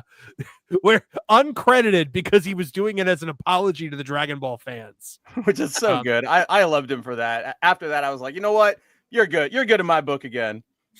So Sarah Michelle Gellar and James Marsters have both commented on the reboot. Sarah Michelle Gellar did a very lengthy thing on Instagram where she said, "So you might have heard some news this week, but I realize you haven't heard from me. 3 years ago, I got a call from my dear friend and mentor, Gail Berman. She told me that they wanted to sit down with Chloe Zhao to hear her take on a potential Buffy revival. I was blown away that Chloe even knew who I was. Stop it, Sarah. You are a famous person. People know who you are. And Buffy People is love insanely popular. Yeah. Yeah, and if she wants to do a Buffy revival, she knows who you are. But as I've always even if done, she didn't before, when she first floated that and before the meeting was even set up, somebody told her like, okay, you know what Buffy is, right? And it's Chloe Zhao. Come on. She did. Yeah. She at least read like a wiki page, which is fine. That's all you need before a meeting. But as I've always done, I told Gail that I just didn't see a way for the show to exist again. We'd always been aligned on that, but this time I heard something different in her voice. I eventually agreed to go, mainly just to meet Chloe, and our 20-minute coffee quickly turned into a 4-hour adventure. We laughed, we cried, but mostly we both talked about how much this show means to us. While I didn't agree to anything at that meeting, I did shock myself by agreeing to continue the conversation. These conversations did, in fact, continue over the next few years, and eventually we added the incredible Nora and Lila Zuckerman to our little tribe until ultimately one day we landed on an idea. I have always listened to the fans and heard your desire to revisit Buffy and her world, but it was not something I could do unless I was sure we would get it right. This has been a long process and it's not over yet. I promise you we will only make the show if we know we can do it right, and I will tell you that we are on the path there. I feel so lucky to be on this journey with these 4 unbelievably talented women, all of whom love Buffy as much as I do, and as much as you do. Thank you all to the fans who never stopped asking for this. This will be for you." Guys, I'm really scared that this is going to just be a nonsense Disney show. You know, Brace yourself, sorry. just in case. you know, this might not be a bad thing because I know we've had enough time to romanticize how we feel about Buffy, but after she jumped in the portal to UPN, the show became borderline insufferable. The Angel, Oh, you're talking about season 6. Yeah, season 6 That, was you know, awful. I actually I don't want to derail you. So when you're done, just hop to me because it always makes me think of something. and listen, even then, the second he got her out of high school, he did not know what to do with the character and made lots of really weird decisions with her. You know, I think he had a little bit of an easier time with Angel, but also didn't really handle Angel very well. You know, pulled it back together again for season 5, and then ego got in the way, which is why we didn't get our season 6. So I guess if you go to him and maybe get your show Bible, I think perhaps at this stage in the character's life, using someone's voice, a different voice to tell the story may be a good thing. Because again, I just don't think he handled Buffy very well once he got out of high school, and especially once they killed her mom. It just it just wasn't there. And I get it, it's his universe, it's his play box, he can do whatever, his toy box, he can do whatever he wants to do with it. But in terms of just storytelling and just feeling authentic, he really struggled with it. And giving someone else a go at it, as long as they honor what came before, may not be a bad thing. We'll see, I guess. So, Trish, go ahead. What was the point you were going to make? Well, I didn't watch Buffy when it was airing. I caught up ages ago, and I was watching at my own speed. And I remember keeping Kevin kind of up to date on where I was at, what I was thinking. And I remember I got to season 6 and Kevin was like, ugh, season 6 is just insufferable. It's just horrible. And as I'm watching it, I'm like, it didn't really bother me. And we realized that I was watching it. I think I watched the entire season in like a week or something insane like that. Kevin, in real time, it was spread over months and months and months and months. And it made me realize like the difference of that weight or doing it at your own pace. To me, it didn't feel like she was just constantly moping around. You know what I mean? And it's like, it was interesting to me how much of a difference that made in what someone would feel about a season. So now sometimes I always think of find this that. comparison so fascinating. Like who watched it, like binging it, and who watched it as it aired. I just Yeah. it's very different, fascinating. Yeah. I also wonder if there's a male-female difference here. Like a guy is like, okay, we did our sorrow episode. Let's get back to killing stuff. And a woman's like, no, let her have her misery. I mean, I felt season 6 was when she was in the first half of the season was when she was like, I came back wrong. And when she comes back from the dead. Yeah. Yeah, that was a rough season. Well, And that was the trio up until because Joss was too afraid to pull the trigger on Dark Willow earlier. Dark Willow got 2 episodes, and that should have half the season. It's funny because I always kind of thought of Supernatural as like a little brother show to Buffy and Angel. And there are things that I don't even know if they're on purpose that happen throughout the course of Supernatural that happened particularly in Buffy. And one of those things is, I don't want to get into it, but there's something that happens in season 10 that I felt like they were nervous to pull the trigger on in Supernatural. And it feels like that's that parallel to Dark Willow. So like, it's just interesting. Also, the season 5 ending of Buffy, it made me realize something, but anyway, because I don't want to. I thought that was it. I thought Buffy was over.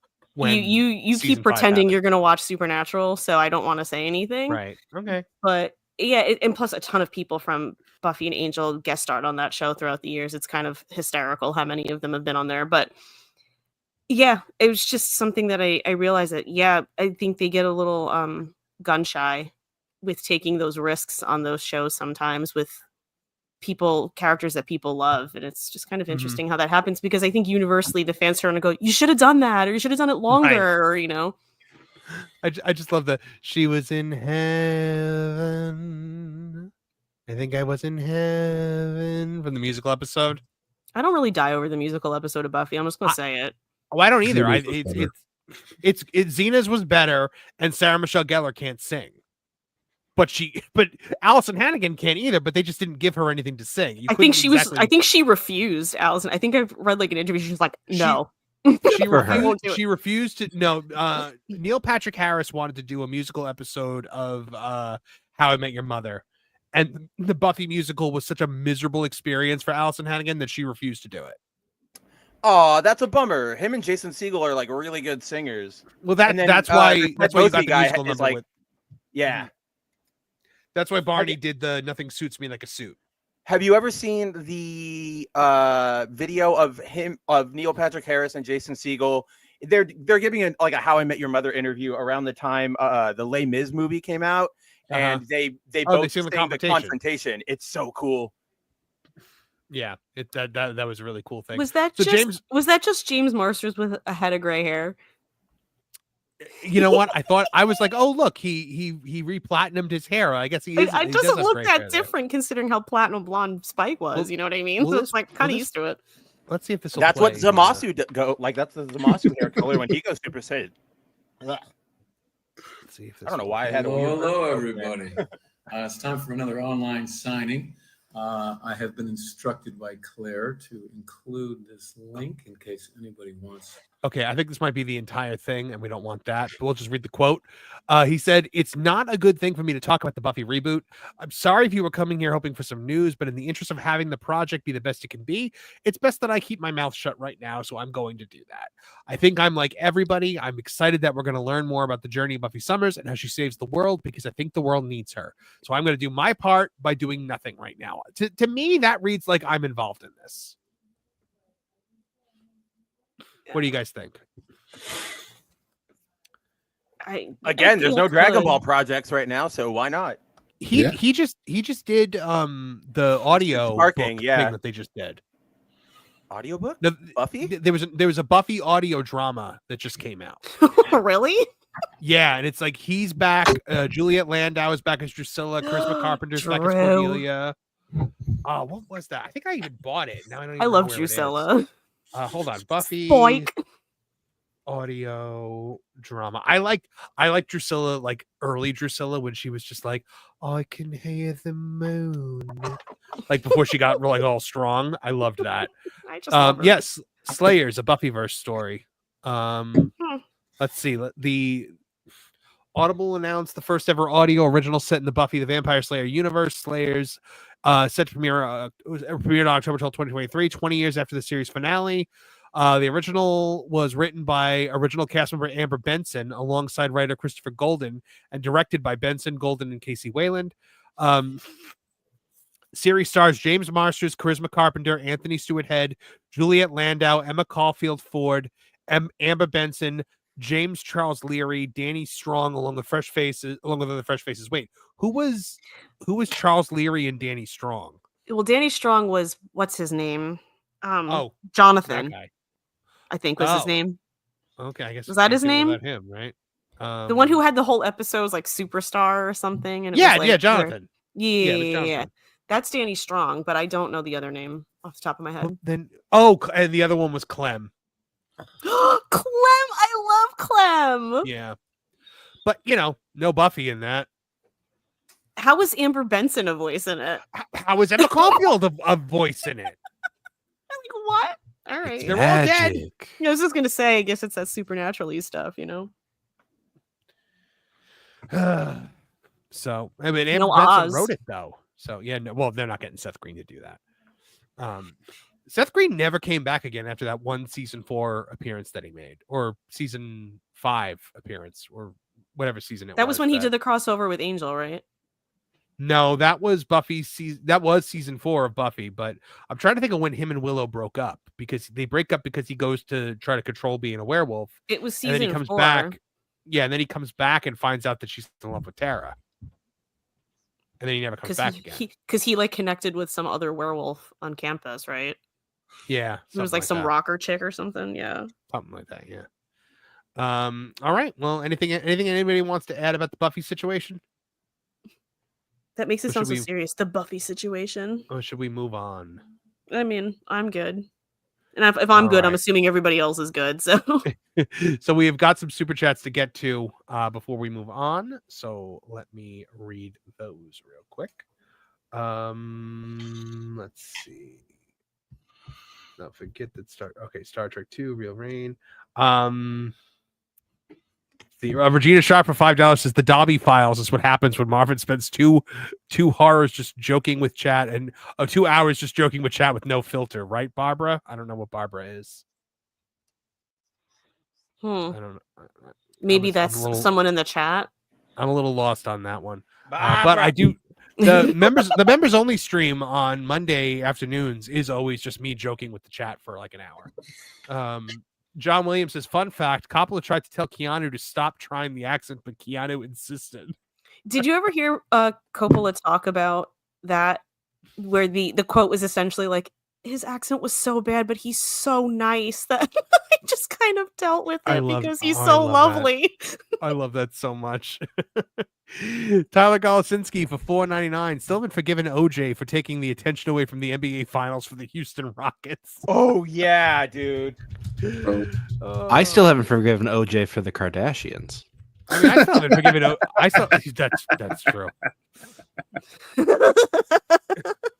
I haven't forgiven OJ for making the Bills relevant. I haven't forgiven OJ for killing 2 people. Or the Ford Bronco. He killed that too. Oh yeah, no more Ford Actually, Bronco. that wasn't his Ford Bronco. He did have a about that, he did it have actually- no hold on he did have a Ford Bronco though, because he had a white Ford Bronco that they found the blood in, and then his friend Al had a Ford. Cowlings. Al AC. Cowlings had the Ford Bronco. AC had the Ford Bronco that they tried to escape in. Go ahead, Nolan.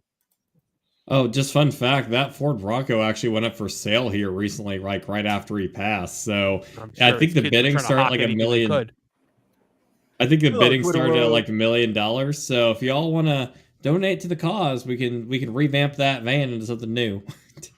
Make it the crime and punishment mobile. Coming to you live from OJ's Ford Bronco. Oh gosh, we can still see the blood on the dash. Regina Sharp for $5 says, I spent $50 to get in a well. Actually, I'm such a nerd. Talking about the 50 that that's was why spent that's why to you're get here. in about the yep. And I love it. You can get all the well actuallys you want. Tyler Golosinski says, say no yeet to replacing the gingers. Say no to ginger side.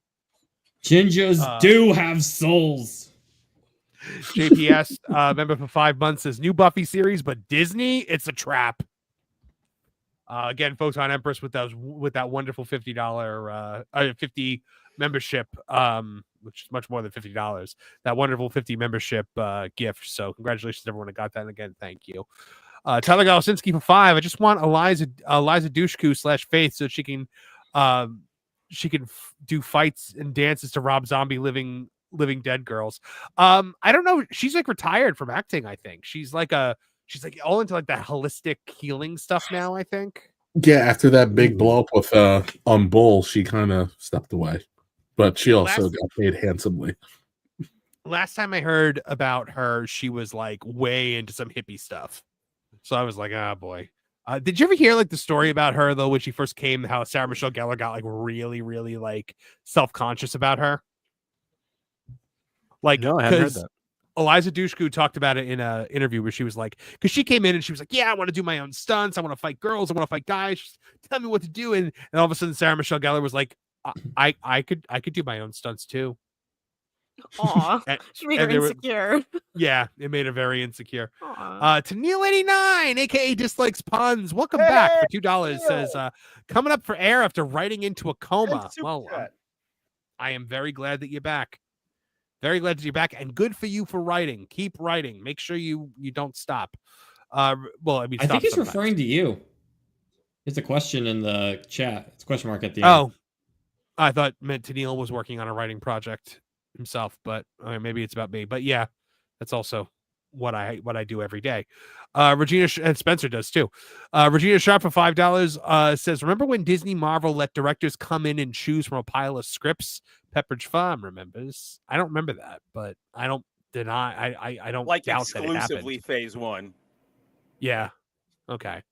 Maybe like the beginning of phase 2 by like a second. I believe that. I believe that because if Kenneth Branagh came in there to with a pile of scripts, he's picking that Thor movie. That's exactly it. And then what's his name? I forget his name every time, but the director of Captain America, like he did the Rocketeer. Of course, he's going to go for Joe Johnston. Yeah, Joe Johnston. Yeah. There we go.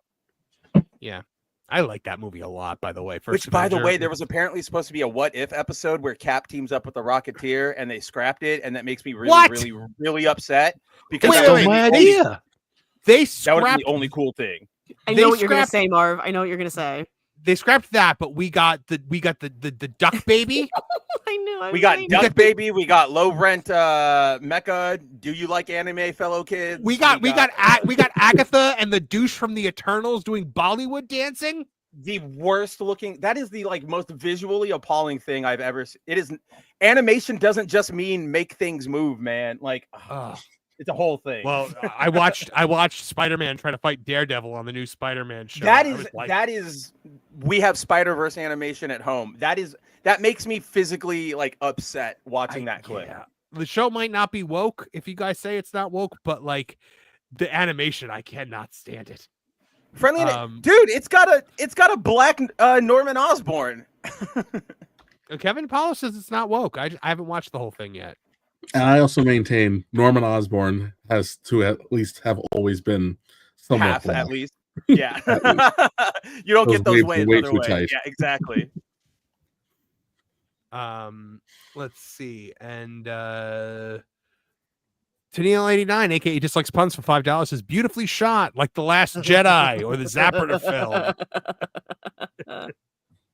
Back yes, to the left. An excellent use of your 10th super chat, Tennille. Regina Sharp for $5 says, I feel like the Buffy reboot will be like the Black Widow movie skit from Saturday Night Live. Guys, remember, X-Men 97 is a thing. But then it was But done then, well. and now Beau's Yeah. gone. I know. Yeah. I know. Tyler Golosinski for $1.99. Power to the 199 says, instead we got Neil Patrick Harris singing for Doctor Who. Yes, we did. Yes, we did. Oh, Yeah, that was a bummer. Ugh. Regina Ugh. Sharp for $5 also says Barbara Gordon is Oracle. Sheesh, Marv. Oh, Barbara. Now, yep. Okay. So I'm going to go back to that one because now I understand it. It's yes, because last night I was when we were doing the now I can't find it. But yeah, the thing about Barbara was last night we were doing the game stream, and every time Oracle spoke, I made some kind of wheelchair joke. Like every time. Like, how did she get to the top of the tower? How'd you get? No, up those every stairs? time she spoke, I'd be like, "Well, shake a leg, Barbara. Let's go, walk it off." And when we Break found a leg out there. when we found Gordon's like Put your best foot forward. supposedly Gordon's dead body, and Bruce calls Barbara to like tell her about it. I went, Barbara, I've got bad news. Are you sitting down? You're gonna want to sit down for this. Yeah, it was bad. I don't want your knees to give out. Yeah. Neil89, aka Dislikes Puns for $2 was referring to you. Ah, yes, that does make more sense. I thought you were doing a writing project your own, and I was about to be very supportive. Also, why I posed it as a question. Yes, I understand. I'm just so used to people having typos, so I just assume things are typos sometimes. All right. Our next story, guys, takes us over to Marvel. The creator of Deadpool has blasted Kevin Feige and declared that he is done with Marvel after being disrespected at the Deadpool and Wolverine premiere. Go ahead, Spencer. As somebody who like loves comic books and like everything about the medium, the craft, all of that, like this makes me so angry because you just made $40 bazillion off of this guy's creation, and as Marvel get into, like, this is how you treat him. Like this is bad. Like we'll get into it. Yep. Rob Liefeld, the comic book artist behind Deadpool and Cable, has officially cut ties with Marvel after more than 30 years. The Deadpool creator blasted Marvel Studios head Kevin Feige and accused the company of treating comic book creators poorly. Liefeld made his grievances public in a fiery 90-minute episode of his Robservations, great name for a podcast, and a follow-up interview with the Hollywood Reporter detailing what he perceives as repeated slights, including his snub at the Deadpool and Wolverine premiere. So he attended the July premiere of Deadpool and Wolverine only to find out that he and his family were not invited to the after party, a major departure from his past experience with the franchise. Adding insult to injury, he says that Marvel executives, including Kevin Feige, ignored him entirely despite being near him on the red carpet. Says not so much as a single handshake, classless. That's insane. Then he said it was meant to embarrass, diminish, defeat me. His frustration grew when he learned that professional photos taken of him with members of the Deadpool and Wolverine team were later deleted, while some images of Liefeld and his family surface in Disney's Getty press portal. He believes the group photos were only taken as a courtesy and never meant to be used. The snubs confirmed to him that his time with Marvel had come to an end. At some point you go, you know what, I've received the message, and the message is clear. I guess apparently Fox was very good to him and like had him in on like the strategy sessions. And when he got mad about something with Disney, the response he got was, "We are not Fox."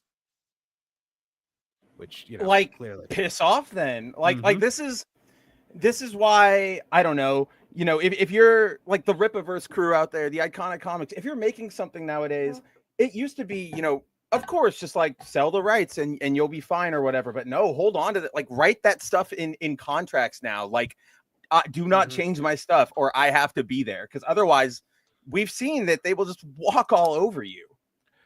So his grievances did not start at the... Go ahead, Kev. But this has always been a big problem with Marvel specifically. The whole reason Image exists is because of behavior like this. And they just never learned, and it's gotten significantly worse since they've gotten to Disney. And we know how terrible Disney is to people. You know, how many endless stories have we had to read? We haven't necessarily covered any here yet, but how many creators have gotten a shaft from Disney because they decided to play funny with an IP? or they don't want to give you credits for work that you created. And this is a really big problem. I love Rob Liefeld. I am that perfect age 90s kid to have worshipped McFarlane, Liefeld, even Larson, the OG Image crew. So I'm happy that he's taken it to them, because we keep reading little things like this, and this even includes some of what Beau DeMayo said. So that this is an actual issue. This is an actual issue, and they deserve someone with enough stroke and enough power to sorry, I'm gonna put it this way, but they need a foot broken off in their ass, and I'm glad he's gonna do it. Well, they really do, because the two of the stories that like pop to mind when you bring up like the poor treatment Marvel and Disney specifically gives creators is the creator of Rocket Raccoon, Bill Mantlo. He got in like a car accident a few years ago, and now he's sort of like brain diminished, and he's sort of just like living out his life. But at the time he got in the accident, Guardians 1 had just blown up, but Marvel was like, we're not going to give you anything extra. Like we're not going to help you out at all. His family was asking, like, can we get anything? And they went, nope.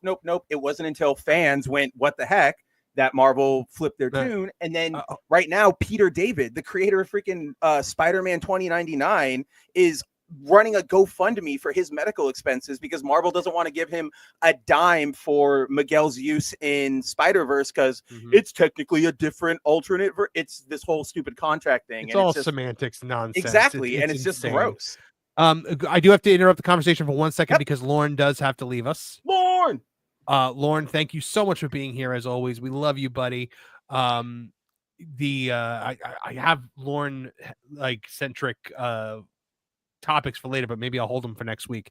All right, so thank you very much, Lauren. Why don't you tell the good folks where they can find more about what you do? You can find me here every Thursday. I'm on Pro Stream quite often. You can find me on the Genre Guys with Lou Wasserman's Ghost and Hangry Table, and occasionally some guest hosts. You can find me at Lauren Connor on X and Lauren Connor 9030 on YouTube. Thank you so much, Lauren. We'll catch You you bet. next week. Have fun, Bye, everybody. Lauren. See you soon. All right, sorry, gentlemen. You can dive right back in. We were talking. Some about of you Marvel. have heard me talk about, my desire that we change copyright law. In fact, As we should. I wrote that place article on it a year ago, maybe more. It was great. Thank you. But one of my ideas is that we should change things so that these corporations lose control of the characters themselves 15 years after the death of the creators. And part of there that is something like that, isn't there? Well, if it's a corporate, that's the creation, basis of the Superman lawsuit that's going on in the UK right now, because it's part of UK copyright law. Yeah, but if it's a corporate creation, then the corporation can trademark. Well, the trademarking thing is a little different, but since corporations cannot die, if it's created based on like your contract with the corporation, then it's in perpetuity. But my thought is these corporations will have a vested interest in the well-being of their creators if they lose control of the characters at 15 years after the authors pass away. I agree. Definitely agree. Because Schuster's estate is suing over the Superman movie right now because of some UK law that states that X amount of time after a creator dies, the rights revert to the estate.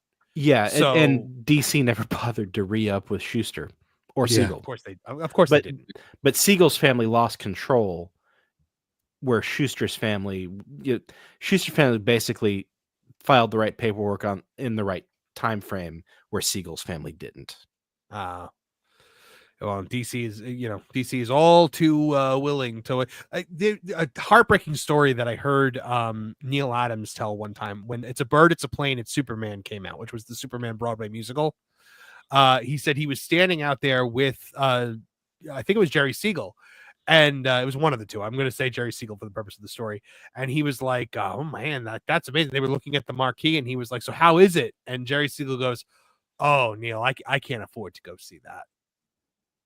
And he said, like, his heart broke because like you're the creator of the character. Yeah, right. They didn't even give you a comp ticket to opening night. Like it's insane. Well, we also what Bob Kane did to Bill Finger, just gloriously stole his work and put his name on it. It's that's what I was going to say a second ago. It's like rough. mixing up Schuster and Siegel is okay. It's not Kane and Finger. Exactly. Was one of them the artist and one the writer, or were they both the writers? Who? Schuster and Siegel? Siegel and Schuster. Yeah, they both wrote, and they were partners. Finger got hired by Kane, but Siegel and Schuster were working together even before DC or Action Comics. Okay, that makes sense. Yeah, Bill Finger got hired to come in. Hey, come on in, kid, and write my story for me, sir. Written by Bob Kane. Kevin showed me the thing. It's like Bob Kane's Batman, and it was like red, and it had a gun, and like it was like really bad. Well, and it's pretty childish drawing too. Yeah, Finger gave it some elegance. Yeah, he did. So Rob Liefeld also blasted Kevin Feige specifically for ignoring comic book creators, and he said Kevin Feige does not treat comic book creators well. That is my personal experience. Or fans. He went on to contrast Feige with DC Studios' James Gunn, who frequently praises comic book writers and even invites them to movie sets. Liefeld acknowledges that Feige sometimes name drops creators at events like San Diego Comic-Con, but he believes that's not enough. He wanted Feige to personally acknowledge him at the Deadpool and Wolverine premiere and believes Marvel needs to do more to honor its creators. Liefeld is closing the chapter on his Marvel career with Deadpool Team Up number 5 set to release next week. You can't always share your hits. Sometimes you have to share your misses. This one was a miss, he admitted. So I guess that book is not the best book. It's kind of rough. It's really not that great. Is it? Did he write it? Yeah, he wrote it and he drew it. It's kind of like a big crossover of a lot of like the characters he worked on, but it's just kind of lame. All right, well that makes sense. All right, so we have a related story to this. If I can just find it and pull it up here as I continue to vamp.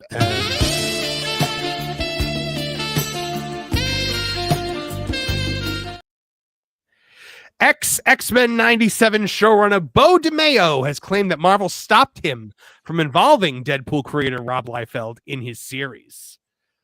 This was a pretty big bombshell that he dropped over the weekend. Not the only one, which we'll get into in a bit.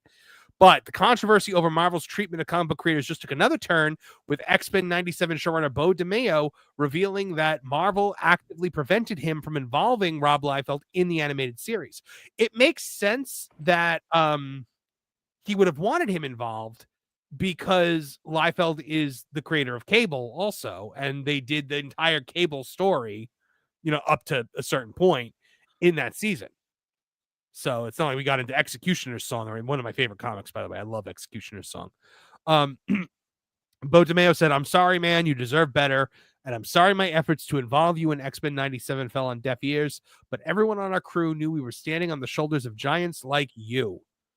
DeMayo's comments suggest that Marvel's dismissive treatment of Liefeld wasn't just limited to Deadpool and Wolverine, but was also part of a broader pattern, one that extended even to a project that prominently featured one of his most famous characters. Yeah, that's pretty big, guys, and that's coming from our buddy Beau himself. What do you guys make of that? So I'm a little torn on this particular one because, like, on one hand, yeah, Rob did help create the character, but he was also primarily just the artist for the character. Like Fabian Nizeka, I never know how to say his name, but he was the one who wrote him, and then Joe Kelly was the one who turned him into the sort of like fourth wall breaking goofball we know nowadays. Because in Deadpool's original appearances, he was crazy, but he wasn't like cuckoo fun crazy. He was like his first fight with Wolverine happens because he goes to his ex-girlfriend's house where Wolverine just happens to be in the same building, and Deadpool's like, "We're still together. You got to come with me." And it's like that kind of crazy. Like it was a pretty drastically different character. So like on one hand, yeah, you could have maybe asked him to come in if you were talking about, how are we going to design Cable? How are we going to look at Cable? But they pretty much just did what he did anyway. There was really no more input you could give. And then the stories, like the story of X-Men 97 really had sort of nothing to do with that era of Cable. So in this one, I'm sort of like, yeah, it would have been nice if they'd have said, like, do you have any thoughts on his design? But what would you have said? Like, you did it perfectly. Yeah, you're 100% correct. I think they were gone at least 4 years by the time we got to this. By the time we got to this storyline. Oh yeah, they'd been gone for they'd been doing right, like 4 or 5 years maybe. So there wasn't really much here to contribute because the path is already set. But I don't know. I wonder if it was more. I wonder if it was more about potentially using Deadpool, versus Cable. Right. And there I'd be like, okay, yeah, maybe bring him in because Rob has worked on Deadpool a little more. I think Beau goes into a little more detail, and I'm trying to find it because he was very busy on Saturday. Yes, he was. I'm just trying to find. We'll get to that. We'll get to that in a second. Tweets. Well, yeah, because you are Twitter buddies with Beau DeMayo, apparently. Yeah, my good friend Beau. Yeah. You guys would. I'd watch that podcast. You would agree on nothing. The two of you, if you had an actual conversation, would agree. We could call it black on black crime.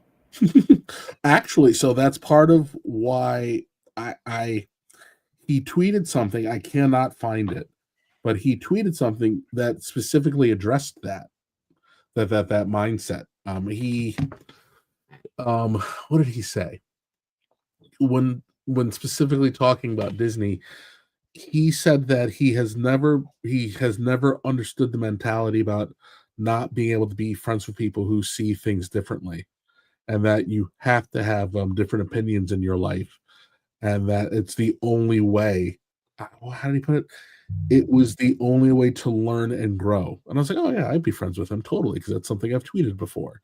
Yeah, so, I could see that. I like that. So it's like, oh, and then it hit me. It's like, oh, that's why you're not in the club. Yeah, you're not a true enough believer. Well, he also bashed woke white people, saying they were the most racist people in the world, and I'm like, they are. And he responded. You just see who he responded to with that tweet? It was Yellow Flash. I was like, wait, Beau DeMayo is talking to Yellow Flash? Like, I was really surprised by that. But we do have another piece of news here to get to.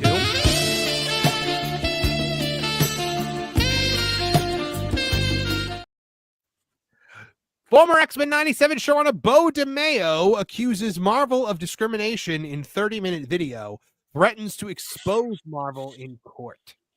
This was a pretty incendiary video, guys. Did you watch the whole thing, Kev?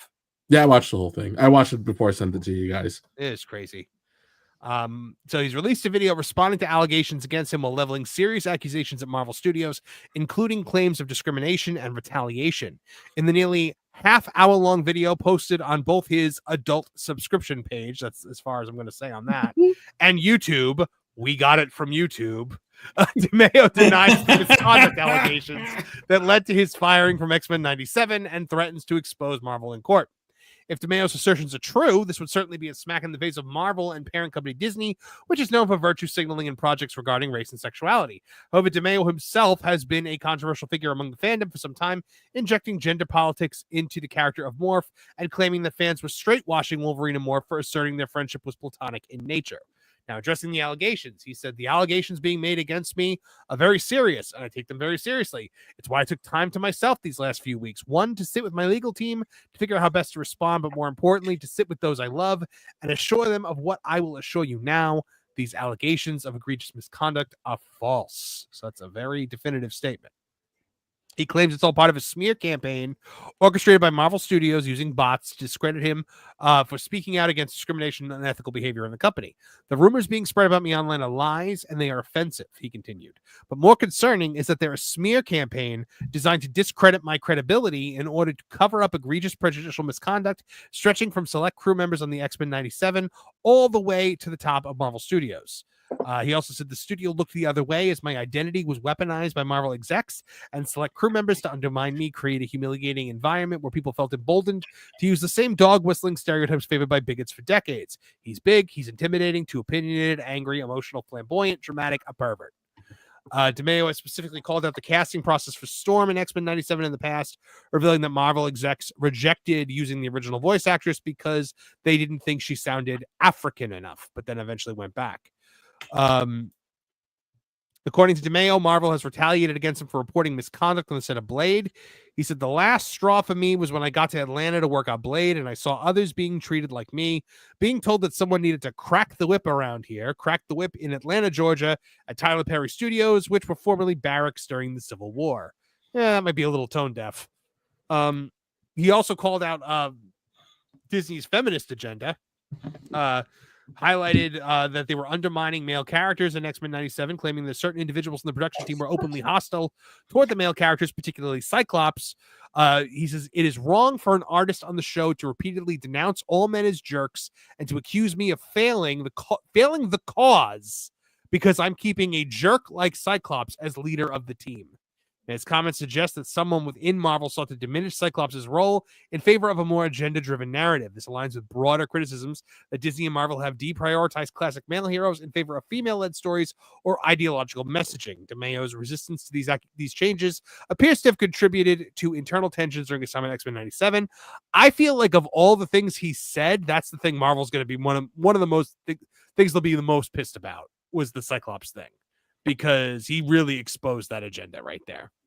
Oh, he hit on every bloody thing. Oh yeah, there's more to talk about, but I'm just taking a break in the middle so we can comment because there's so much. Go ahead, Kev. Oh, I was gonna say even the mistreatment of the actor who played Forge. I can't think of his name. He was one of the main characters in Yellowstone. I don't know.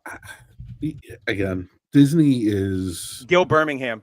Thank you. Yeah. Don't worry, that wasn't impressive. I looked it up for you. I didn't have it off the top of my head. By the way, the artist formerly known as Dr. John Cusack says Beau is like a mirror universe Kevin. He even has a goatee. and they're both, admittedly both pretty buff. I'd watch that fight.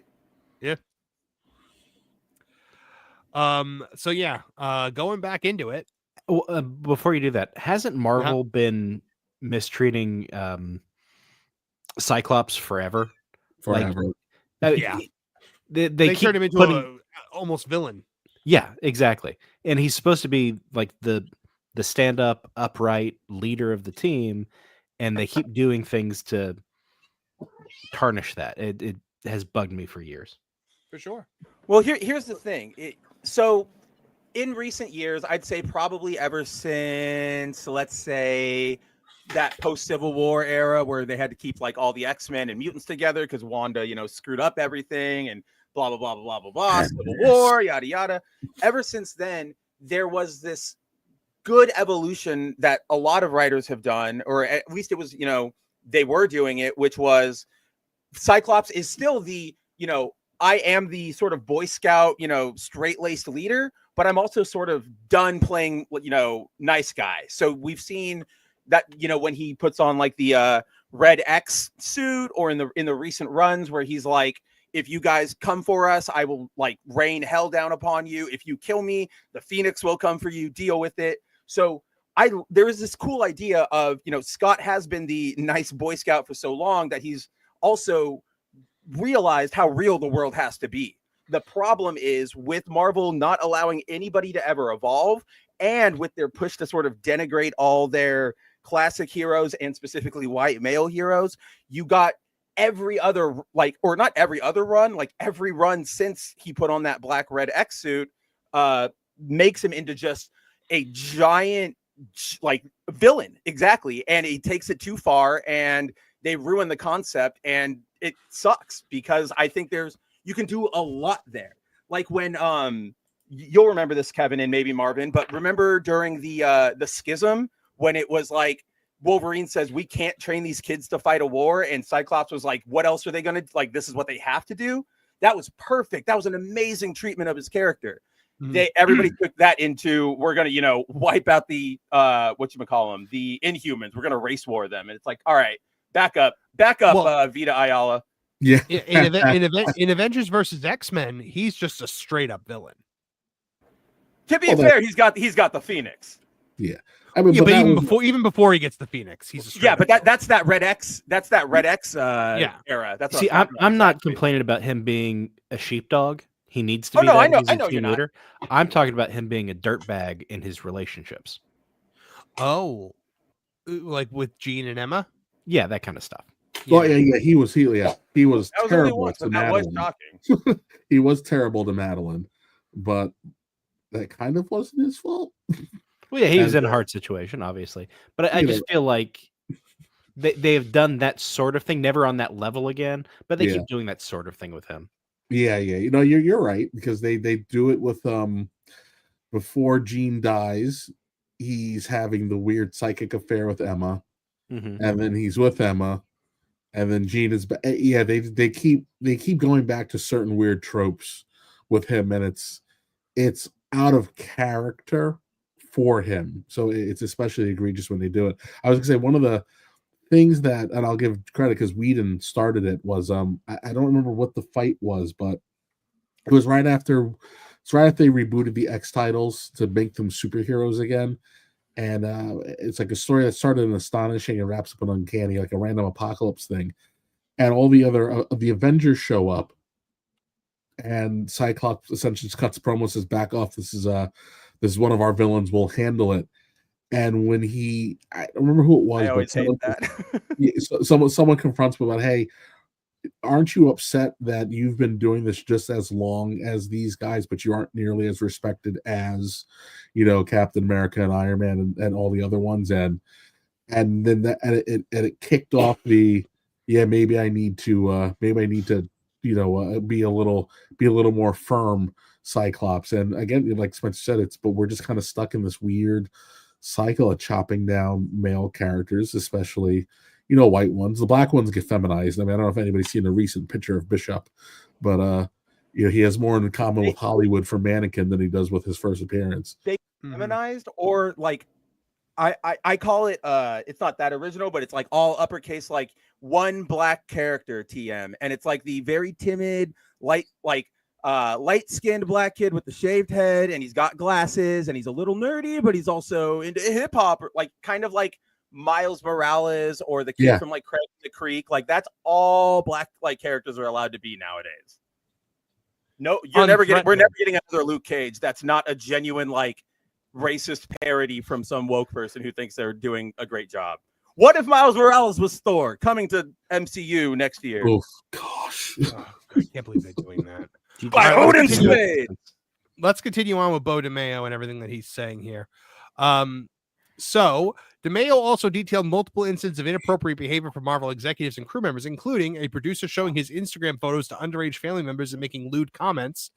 The thing I witnessed while working at Marvel were beyond wrong and unethical. It is wrong for a crew producer who repeatedly white-splains to his boss to respond to his boss's concerns on January 9th of this year with, "This has Jack S to do with me being white." It is wrong for that same producer to repeatedly joke to the crew about how he showed my thirst traps on Instagram to his underage son, and his kid is wondering, do they need to buy me shirts for Christmas? An executive making racially charged comments while reviewing his Blade script. It is wrong for Marvel leadership to pat themselves on the back while giving me notes on a Blade script. A table of white men laughing as they tell me, "Hey, look at us. We hired a young Wesley Snipes to write the new Blade movie." He doesn't look anything like Wesley Snipes, by the way. Nothing. I gotta give it to Beau, no matter how this cracks out. I love the bit where he says "That's why I did this video. I wanted you to see that I look nothing like Wesley Snipes." I'm just like, heck yeah, that's so good. An executive dismissing his concerns about discrimination.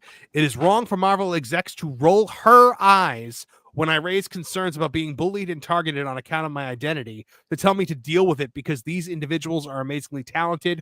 Please be Victoria Alonso. Because wouldn't that just be the icing on the hypocrisy cake? She's gone, right? No. She's long gone. since fired. That's what I thought. Okay, she's long since fired, but wouldn't that just be the icing on top of the cake? The timing works out, though. It does. Because she was a producer on it. He also accused Marvel of erasing his contributions to X-Men 97 and blacklisting him from events. His Marvel publicity internally has been actively working to prevent the crew from speaking about their positive work experiences with me, going so far as to interrupt interviews they were giving to sites like IGN and forcing them to re-record answers that erase me. He also says Marvel blacklisted him from panels and award shows. We do know this is true at the Emmys. Marvel denied the invites and blocked me from attending award shows like the Emmys. They actively blacklisted me from third-party non-Disney Comic-Con panels. Mark, if we jump to the next section, to support that, someone from the crew posted a video of him buying his crew beverages and drinks at an event that Marvel refused to pay for. Wow. That's insane.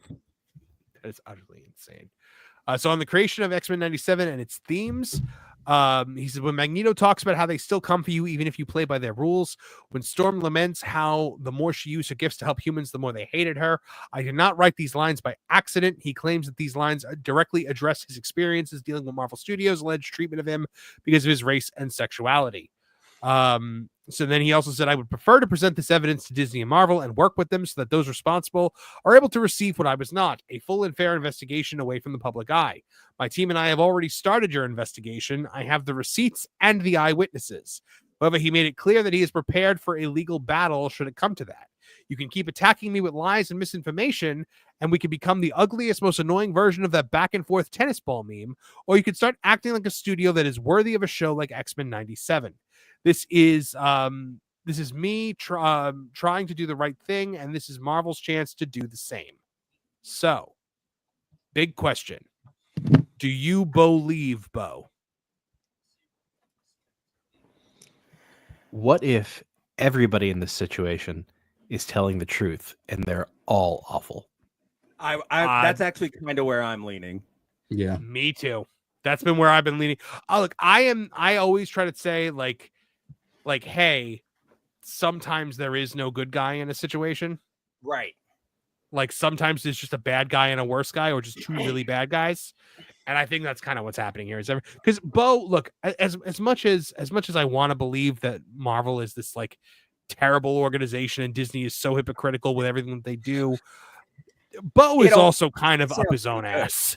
Yeah, exactly. Like, to me, this is probably, from everything we've heard, at least through like rumors and whispers surrounding the situation, like I give Beau big props because apparently he is very much like, I am fighting for the fans. I want to give the fans what they want. We're going to do stories from the comics. We're not going to make a Jubilee into a weird Zoomer edgy character. Which, by the way, as fire or something, right? And my middle fingers. Yes, exactly. Fire projections. I note as like somebody as like the world's only Jubilee stan. She's one of my like ex-waifus. I read that and I felt like I dodged the biggest bullet. Like I felt like I didn't get on the plane at 8:30 on 9/11/2001. Right? Like that's how I was like, oh my goodness. But regardless of how good, Beau also, there's been word of how like when he was on The Witcher, he got sort of thrown out because he was being so difficult about, we got to stick to the source material. Stop doing your weird fan fiction, Lauren Hirsch or whatever her name is. And so I hear that and I respect that. And I'm like, wow, thanks. I believe you are like that, Beau, but I also believe you're probably a nightmare to work with.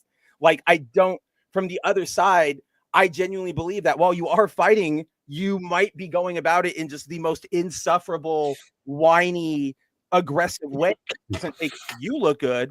But then on Disney's side, like, yeah, Marv, I don't believe that they are the big virtuous company that they claim to be, because they're still, a Hollywood company. They don't care. They'll do anything to make a buck. They immediately threw out, whether you agree with it or not, right? Like they threw out all their DEI stuff the day Trump signed the executive order for the federal government.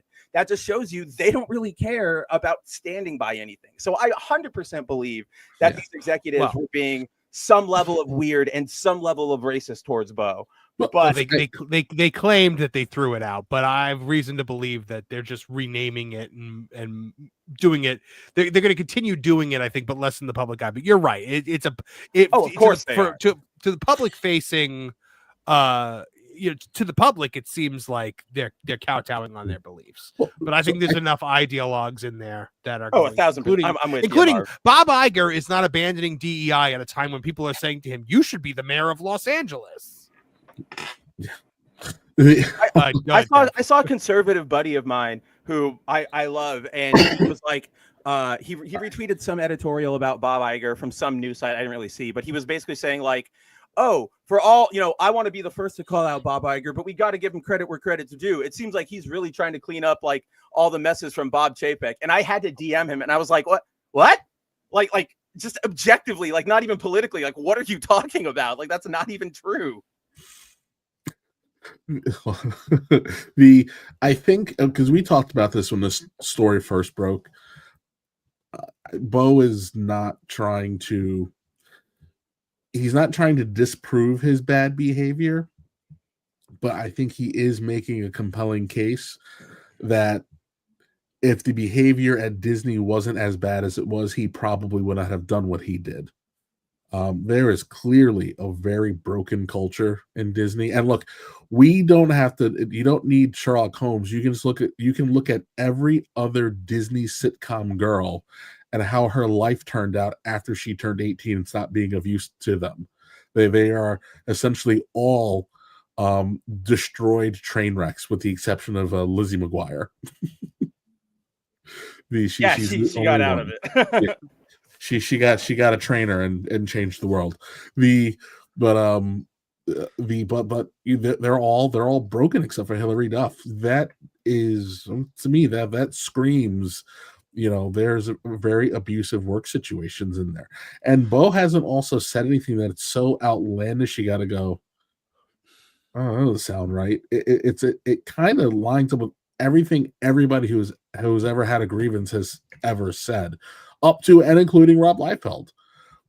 So there's clearly a really big problem here. There's a really big problem here. And I think Martin said it best. The only time we really see Hollywood get upset is when the common people find out about Hollywood's bad behavior. If Beau's pictures didn't leak, would he have ever really gotten in trouble? That's a very good I don't question. think so. Yeah, I don't think he would have either. You're right. Hollywood always loved the fact that it operated behind the cloak, and we were all kind of blissfully ignorant of what was going on behind the scenes. I mean, everyone kind of assumed that shady stuff was happening, but we lived in a time before social media in which, the most we ever heard from celebrities was late night talk show rehearsed interviews and magazine interviews that actually came from a publicist. So, we're more in tune with that dark world now. Nolan, do you believe Beau DeMayo about everything that he said? I think there's a lot of truth to what he's saying here, and I'll be honest, I'm rooting for the dude. I really hope that what he's saying is true, because I would love another opportunity to stick it to Disney and Marvel to basically just using these people, whether you want to call them of whatever background and such, minorities.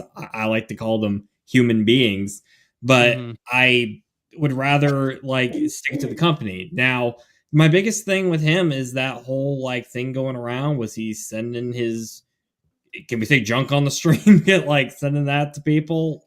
That murks the waters for me. And so he's denying it, obviously, but do we believe him or do we believe him? That's the question.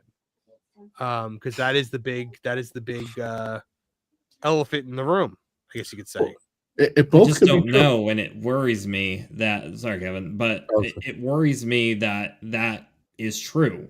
And he hasn't done enough personally to where I can see this is definitely just Disney trying to make a worse fire here. But until Beau comes forward to where he can absolutely disprove this, because I hate that we're in an industry where anyone can just throw, claim that, oh, this person did this to me sexually and they're going to be canceled for it. I don't want to do that to Beau if this is not the case. But he hasn't done enough to prove to me that he's not doing this. And I'll just say I'm truly rooting for him, and I'd like Disney to be the bad guy here. By the way, in going back to what Spencer's guy said about Bob Iger and the Bob Chapek thing, Bob Chapek had no opportunity to do anything. He was CEO for such a fleeting moment during such a tumultuous time. And then Bob Iger, so everything that was happening was put in place by Bob Iger. And then Bob Iger came back and he's like, I'm here to save you all from that evil Bob Chapek. Don't worry, I'm back. And then did not overturn a single thing that Bob Chapek supposedly did. You guys remember in Not the Justice League cartoon when Lex Luthor turned out to be like part of Brainiac, like he was like a human robot hybrid? It's like that, but somehow Chapek even had less control. I know I've been largely silent, but Nolan made me think of something just now when he said he hasn't done anything to prove to me he hasn't done it. And it got me thinking about how weirdly that's been a thing that's changed, because like if you were in a court of law, it's Disney who has to prove he's done this, not he has to prove he hasn't done it.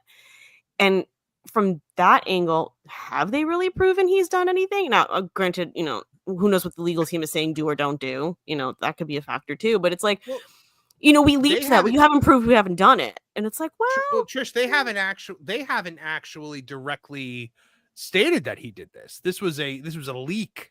They floated it out there. They floated it out through the usual channels. Disney has been very careful to not actually accuse him of anything. So it's like, you know what I mean? It's just one of those things. It's like, it kind of makes you think that, I guess lately the instinct is like, well, you haven't proven that to me. It's like, well, technically, he doesn't have to. Do you know what I mean? Oh, and I thought it was super interesting that he took the time to say that a producer showed his thirst traps to the crew and to his kids. So that he when you sit down and when they're going to sit down and if they get in front of an arbiter, he created the pathway to saying, hey, I didn't actually do this. They did this. And then once it was out there, what was I supposed to do? Well, in addition to that, it could also be, how are these things so bad that I got fired, but you were showing them to your kids? Yeah. Well, we do have some X-Men news, potential X-Men news. We have some potential casting, actually.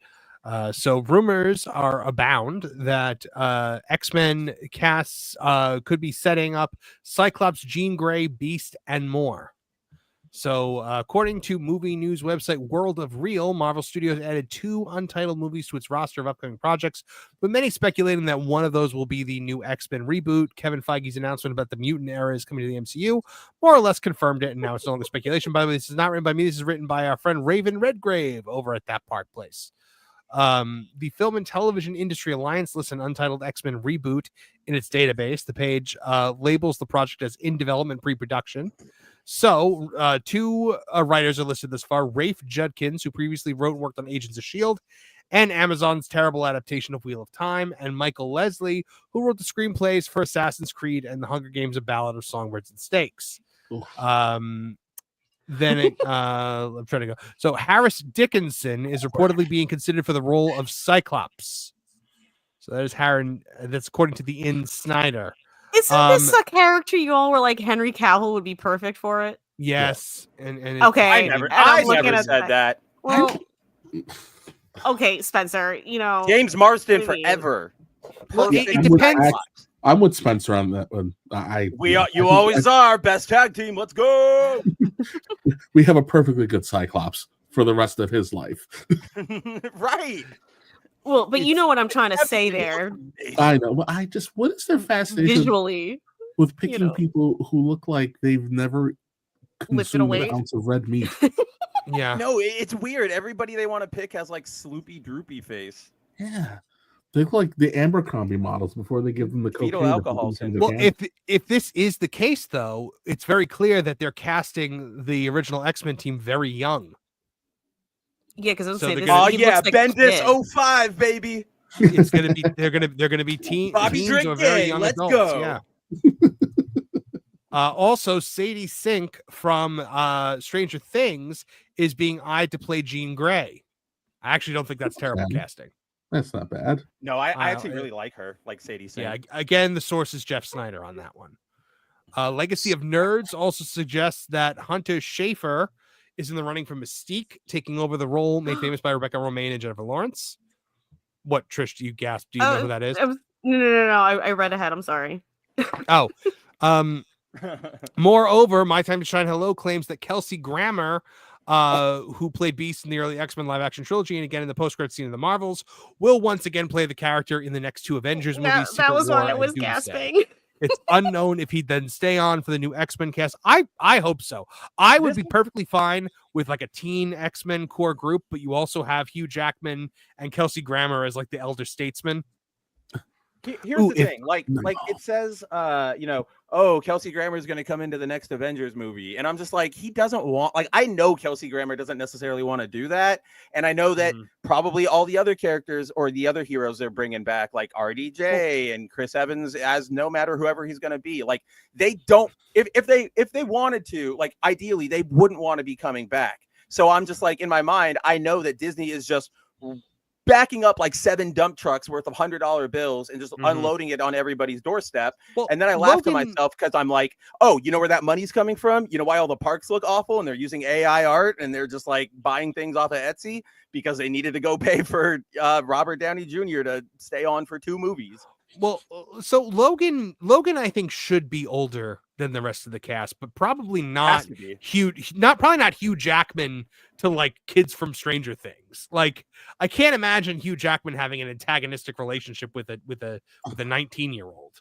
Well, that's the problem. Is like when they meet, they're not like Psyche isn't that young anymore. Like it's years in when Wolverine becomes, when Chuck assembles the uncanny X-Men to go to Krakoa and save the original team. So yeah, that's a big problem. Do you think they would do like the X-Men and not put Wolverine in it? I think if they were smart, you can have your cake and eat it too with the X-Men and Wolverine. I was gonna say this real quick. If you're gonna reboot the X-Men, just reboot the freaking X-Men. I don't need Hugh Jackman is closer to 70 than he is to 20. We need to stop it. He looks phenomenal, but stop it. Just recast Wolverine. Kelsey Grammer, fine. The Beast is CG. He can do it for the rest of his life. But you, at some point in time, need to cast a young Hank McCoy because you have to turn the guy blue. You can do a the strangest teens of all era X-Men and introduce the original kids and have them fight Magneto. And then somewhere else in the MCU, you should be having Wolverine fight the Hulk and set the groundwork for the second team being built. You don't have to essentially really have make people wait 4 to 5 years for Wolverine to show up. You can have him floating around out there and then throw him onto the team. How about this? And hear me out. David Hyde Pierce as Nightcrawler. David Hyde Pierce as Sabretooth, dude. Let's go. and what's his name? The dad can be Professor X. That'd have to be AI. Well, fortunately, he passed. No, he can't. Eddie the dog is dupe. He's Lockjaw. There you go. Yeah, I don't know if I want an X-Men team that young. I really don't. Because we just did it. We literally just did it. For what it's worth, I looked up that guy's age and he's 28. No, he doesn't look 28. That's what happens when you don't get sun or meat. Like literally, I was surprised because I thought he was like 21. But yeah, it said on Google he's 28. Whatever that's worth to you guys, but all right. I'm tired of wimpy superheroes. I know you are. I know you are. Regina Sharp for $5 says DC was always pretty bad about Siegel and Schuster. The Superboy idiocies are pretty much a masterclass in FU. And then we gifted another 5 Tooney Town TV memberships. Regina Sharp for $10 says, honestly, I find that often the best person for the job is an asshole because the more you know your crap, the more annoyed you are by everyone around you who doesn't. Not a completely unfair observation. That is not an unfair observation I can at all. see that. Last thing before we end tonight, guys, I wanted to get your takes on the Fantastic Four trailer. Okay, Spencer. Spencer, the floor is yours. So, Fantastic Four trailer. I am not a big fan of really anybody's cat. Well, I like Johnny and Ben. I think they're actually pretty okay. Sue and Reed. You're not a fan of anybody's casting except for half the team. I know. As soon as I said that, I was like, I misspoke. I admit that. But like, I'm not a big fan of arguably like the leaders of the team, right? Like Sue and Reed.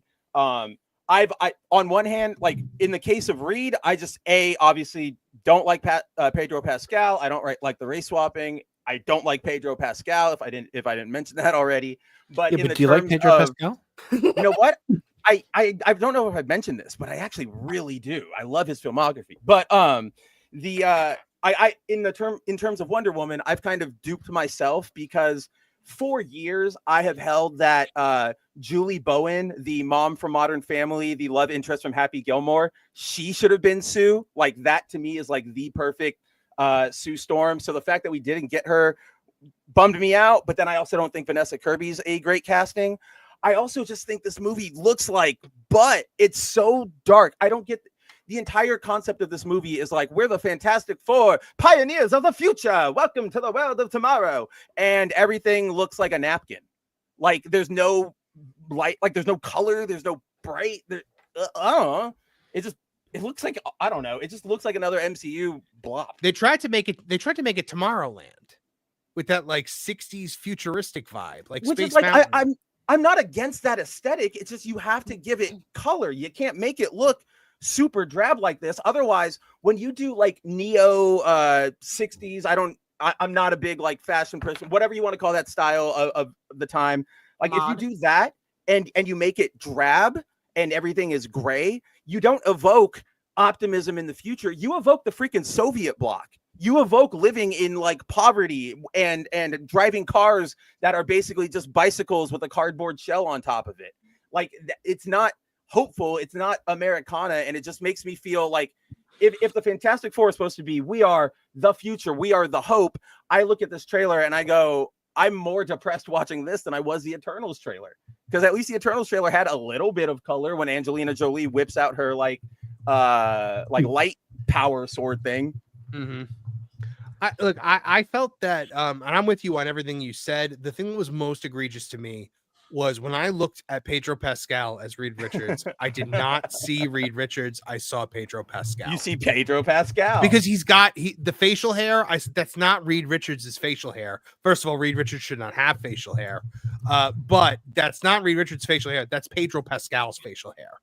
That's Pedro Pascal didn't want to shave. I'm actually okay in this capacity if like an MCU or like a very retro-y 60s Reed wants to have like a Howard Hughesy mustache, because that's obviously like the character they're going for, right? Like I'd be okay with that in this context, but yeah, it's the same patchy Pedro Pascal facial hair he had like when in that Mandalorian episode when he goes as the stormtrooper.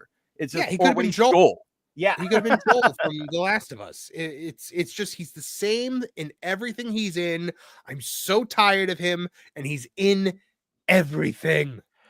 I watched it and I was talking about it with my oldest, and we were talking about how Reed seems so fake. All like every line that he delivers sounds like he's on stage. And then we realized every line he delivers in that trailer, he's either talking to a reporter or he's being interviewed or something like that. So maybe that's part of the problem. Maybe he needs to be kind of doofy in front of interview stuff. But if that's the case, that's bad for the editors who put together the teaser, because we want to see Reed Richards be Reed Richards, not whatever stage character he feels he has to put on as 60s science guy. Right. That's a really good point. That's a very good point. Also, they should have shot this on film. They should have gone all out and made it 60s, shoot it on film. If Technicolor, they should have shot it on the Zapruder camera. I also think the one thing about this is it looks like they might actually, and we don't know yet because we only saw the back. It looks like they might actually do Galactus like visually correct. I hope that when that camera pans, it's Whoopi Goldberg. Nah, it'll be Lizzo. She's already got a contract. And we got to show off her transformation, which like objectively good for her. But when did they give Lizzo a contract? Well, I just mean with Disney in general. She was in an episode of The Mandalorian. Oh, because I was like, they couldn't have done that recently. Because No, yeah, heard anything from Lizzo lately? Okay, what does it say that I believed it? You know, Ego. Lizzo was planet. Lizzo was one of those celebrities who was like, Lizzo the Living Planet, was one of those celebrities who was like, you don't need to lose weight. You're fine just the way you are. You're beautiful just the way you are. And then found out that there was a thing you could inject into your stomach that'll make you thin, and jumped at the opportunity. No, don't forget, after fat shaming her dancers. That's what I thought you were gonna say. Fat shaming and sexually harassing her dancers. While then playing the victim when she got called out on it. By the way, did you hear that Ozempic is making people blind now? Yep, I heard about that. Yeah, that listen, I don't want to sound harsh, but it's a drug that diabetics need. It's a drug that diabetics need, and everyone's talking about it like it's a drug that was made specifically to lose weight, and it's not. And this is what happens when you do stuff like that. Yeah, they did, because obviously that was where the money was coming in. Let's not go down that road. But it's like you essentially put vanity above your health. And it's like the fact that they didn't even investigate what they were taking. It took about 3 seconds to learn, hey, this is a drug for diabetics. Maybe don't take it if you're not diabetic. My father takes it because he's a diabetic. Was it hard for him to get some for a while? Because I heard that. Yes, it was. And that's another thing that really just riled me up, because I'm like, there are people who legitimately need this for like health reasons, not appearance reasons. And aren't there like 3 formulations of this thing for different purposes? Something like that. That I'm not sure, but like sounds right. Wegovy and stuff like Trizepatide, Wegovy. Whatever just happened to doing meth like the old days? Like, right? Smoke yourself thin and get confidence. That's what I'm saying. And then you can do stuff as well. You don't go blind. You know, we find some really good copper wire in your neighborhood. Like, you can make a profit. Always be hustling. It's because the snow isn't pure anymore. You don't know what you're going to get. You know, we were a freer nation when we could all smoke on airplanes. When we could smoke in the maternity wards until like 1992. You know, we were making babies healthier. I was on a YouTube rabbit hole, and I came across a news broadcast from the week they made drinking and driving illegal, and getting a grand old time with people going, "Yeah, what's next? I can't drink and drive. What's next? I'll be able to smoke in my car. It's my right to drive drunk." Dude, I went down that rabbit hole like 2 months ago. It's so funny, especially because like when they interview the people who, like, when the law hasn't been like enforced yet, or like it hasn't been put into like action yet, and they're still like they're actively talking to people who are sitting in the driver's seat with like a beer in their lap about like drinking and driving, and it's like, I can't believe they're gonna do this to me. Takes like a big swig, and I'm just like, good, like man. To keep it related to our content, I went down the hole because I was watching an episode of Happy Days, and I don't remember who it was who drove home drunk, but the cop followed him home to make sure he got home safely, and then walked him to the door because he was hammered. Because one of the kids was hammered driving drunk. There's an episode of Mad Men where he's got like a rocks glass as he's driving down the road, and they pull him over for driving drunk, but like his alcohol level was like double or maybe even triple what the legal limit is now. Amazing. Nolan, anything to add about the Fantastic Four trailer? No, I actually had a very busy past 2 weeks, so I didn't really get a great chance to see it. But I would like to ask a question, because I think you guys would know this much better than me. Didn't they already have like an alternate universe Reed Richards who didn't look like Pedro Pascal and actually looked somewhat confident? It was John Krasinski. That was, heaven forbid, Kevin Feige give fans what they want. Yeah, because that was like fan casting for ages. I never wanted that though. Am I the only one who never saw that one? I was always like, I don't see it. I don't really know much about the Fantastic Four. I was so- very specific to that era of Reed because I would have never personally made that leap, but he just Like, happened to really look that like first guy, Ian McGuffa or whatever, Ian McGaw, he's great. Like, put some white on the side of his hair, like they barely did in number 2 in Rise of the Silver Surfer. Perfect Reed.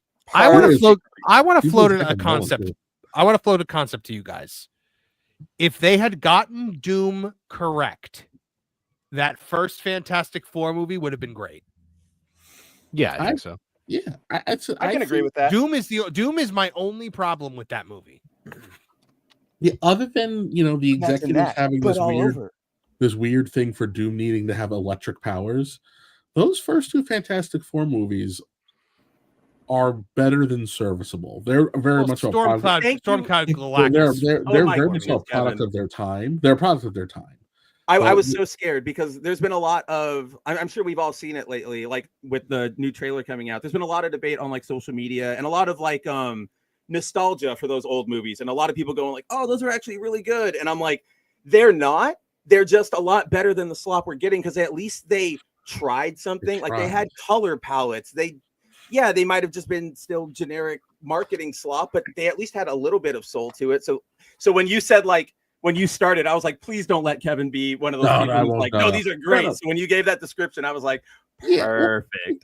Like because they were okay. Like, you know what I mean? Like, it's like the Ben Affleck Daredevil is okay. Right. You know? Well, I hold the Silver Surfer, like when he shows up for like that entire beginning of the second movie with the wedding and the Silver Surfer showing up, like up until he chokes like Johnny in the air and lets him down, that like 10 minutes, amazing. Like I love the shot when the Silver Surfer goes through the building. Like that's great. What was that, Martin?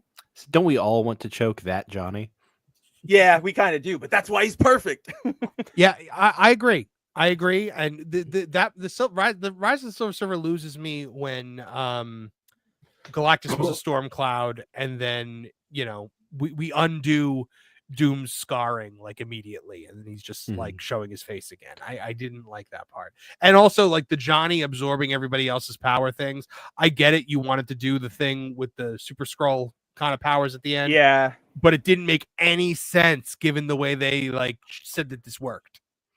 Well, yeah, that's when you just stick to this. You borrowed enough of the source material to cobble together a decent story, and then you decided to go make a hard left out of nowhere. And you're like, well, how did we get here? You were right there. Thor Ragnarok. I loved when the Silver Surfer decides that Galactus is bad.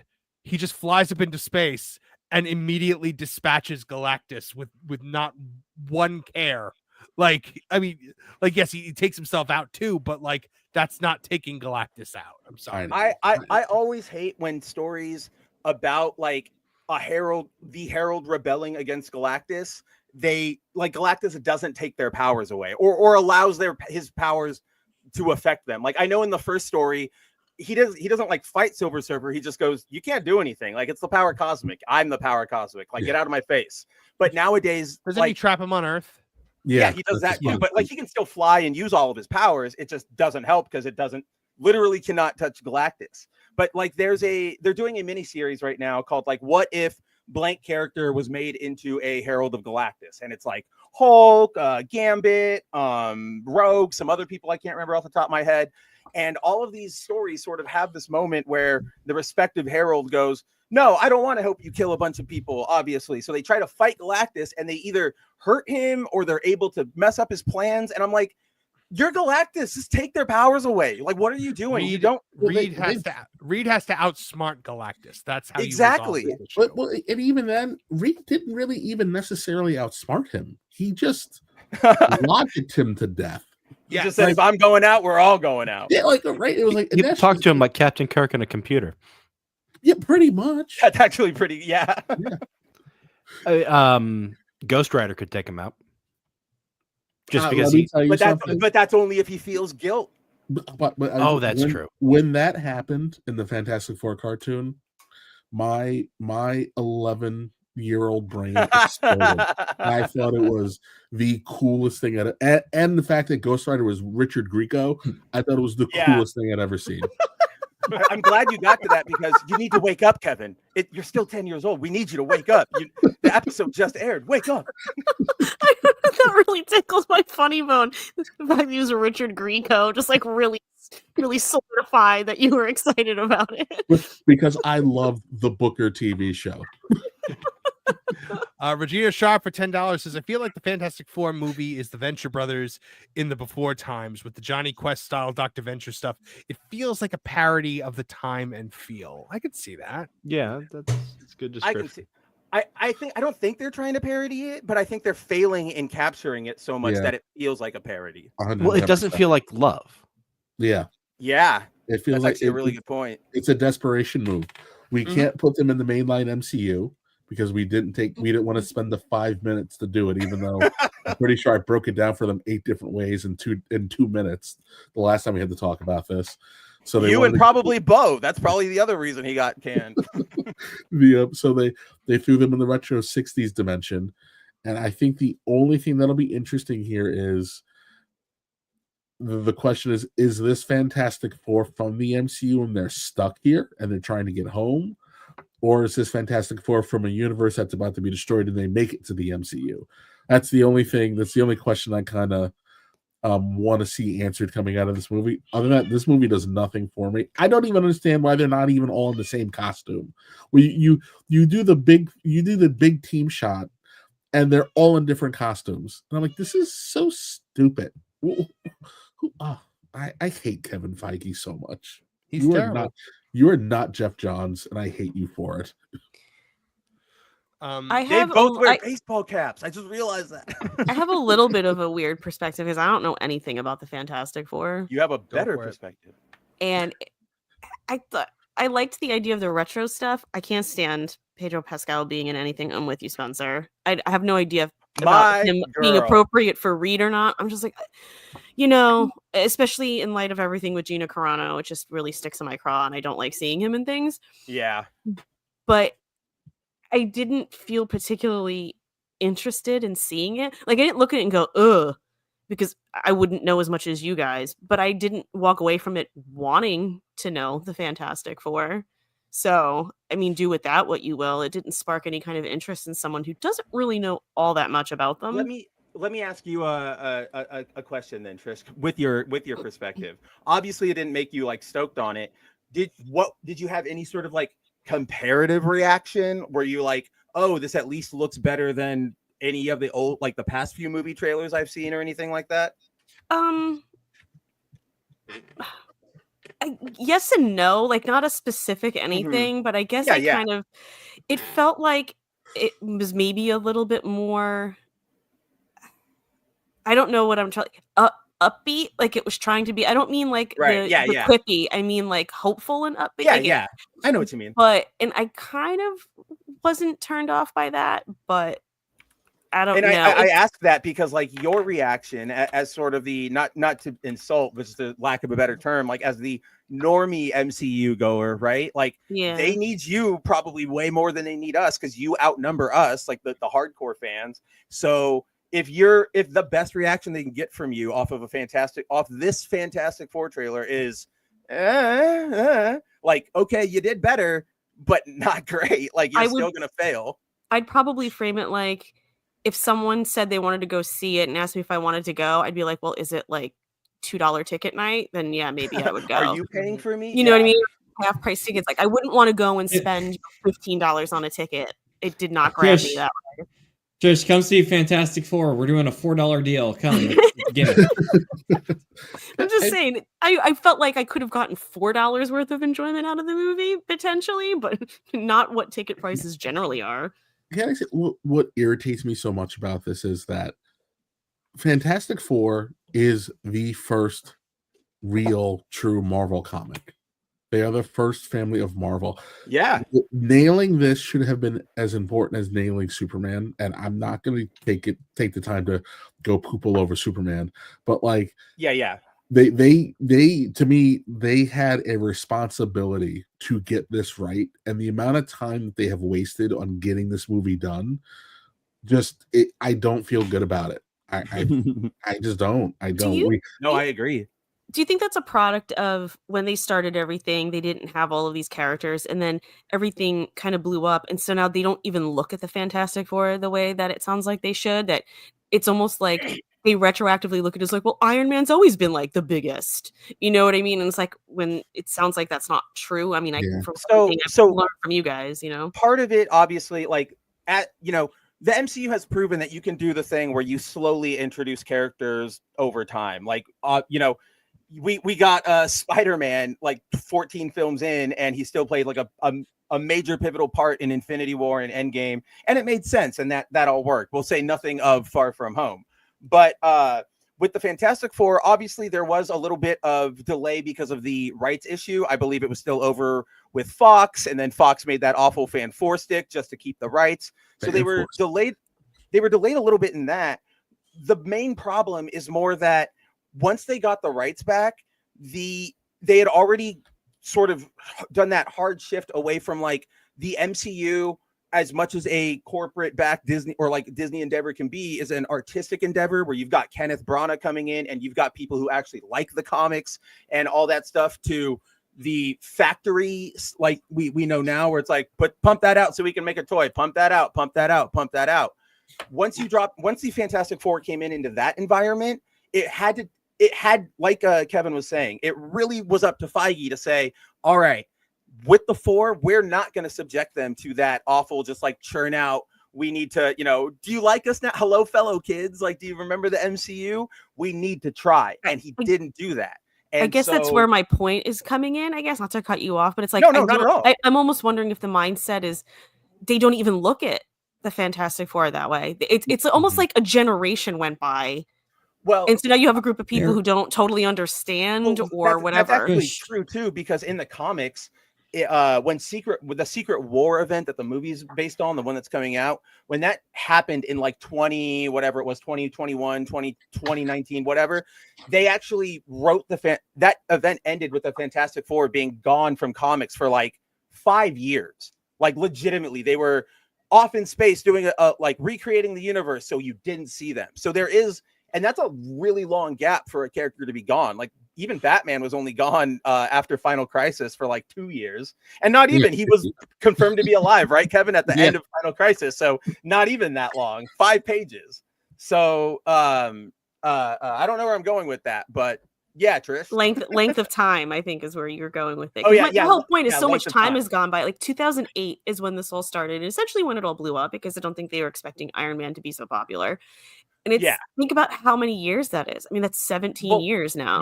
You can look at what we're going through with Brave New World right now, right? Like you just made a sequel to The Incredible Hulk, the movie like you guys don't reference anymore. That was the like second MCU movie in 2009, so 16 years ago. You've only let the Hulk be in side role, like guest starring roles in other movies, and now you expect everybody to turn out to see the resolution to his story, and it's done by another character. Like it's just like, yeah, you're right, Trish. They're not balancing they're not keeping the flow going right. You know what I mean? Like the Critical Drinker said, Captain America: Brave New World.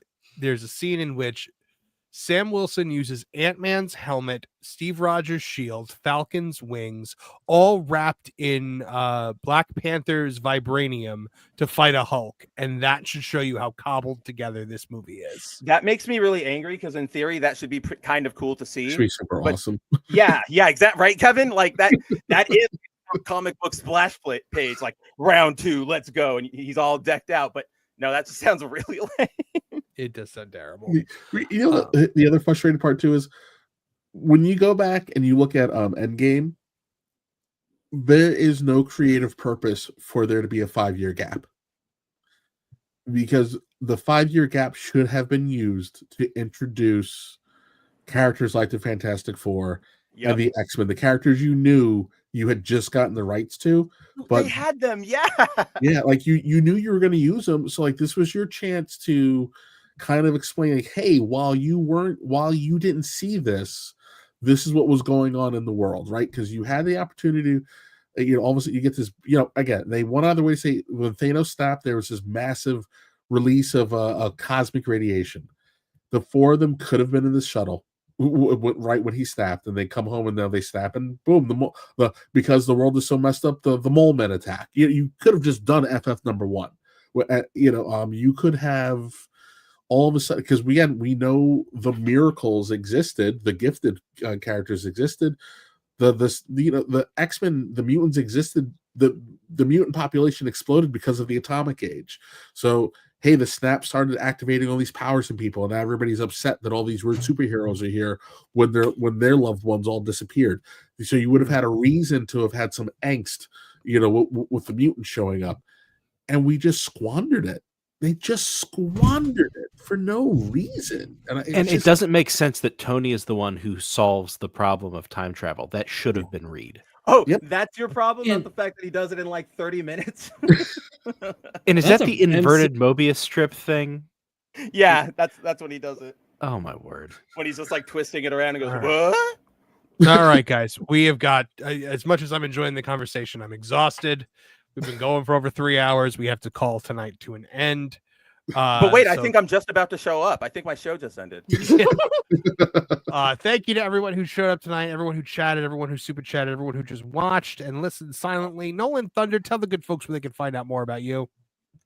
You can find me at my YouTube channel at Nolan Thunder. I talk about internet mysteries, video game mysteries, and all sorts of type of paranormal and urban legends out there. I do a series called Lost in the Files. That's a mix of B-movie horror, documentary, and a little bit of comedy in there. So if that sort of thing intrigues you, please check out my channel. I have a new video on an alleged artificial intelligence from the 1990s coming out here in the near future. So be on the lookout for that on my channel at Nolan Thunder.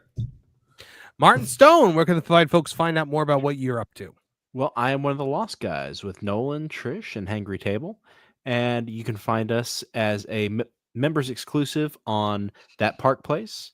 And I believe we're going to be starting to put some of those out, not just for members, some of the older ones on T3PO. Excellent. Excellent. Spencer Piccoli, where can folks find out more about what you are up to? You guys can check me out every day on boundingintocomics.com, where we're putting up new news. You can find me on my YouTube channel, Kabuto Studios. You can find me on my YouTube channel, Foil Variant, where I talk comic books with Andrew of the Rippaverse. Aside from that, you can find me on That Game Place on Tuesday mornings, sometimes with Marvin. You can find me on the Bounding Into Comics YouTube channel, and you can find me Thursday nights right here when I'm not swamped and exhausted. Trish, what do you got going on?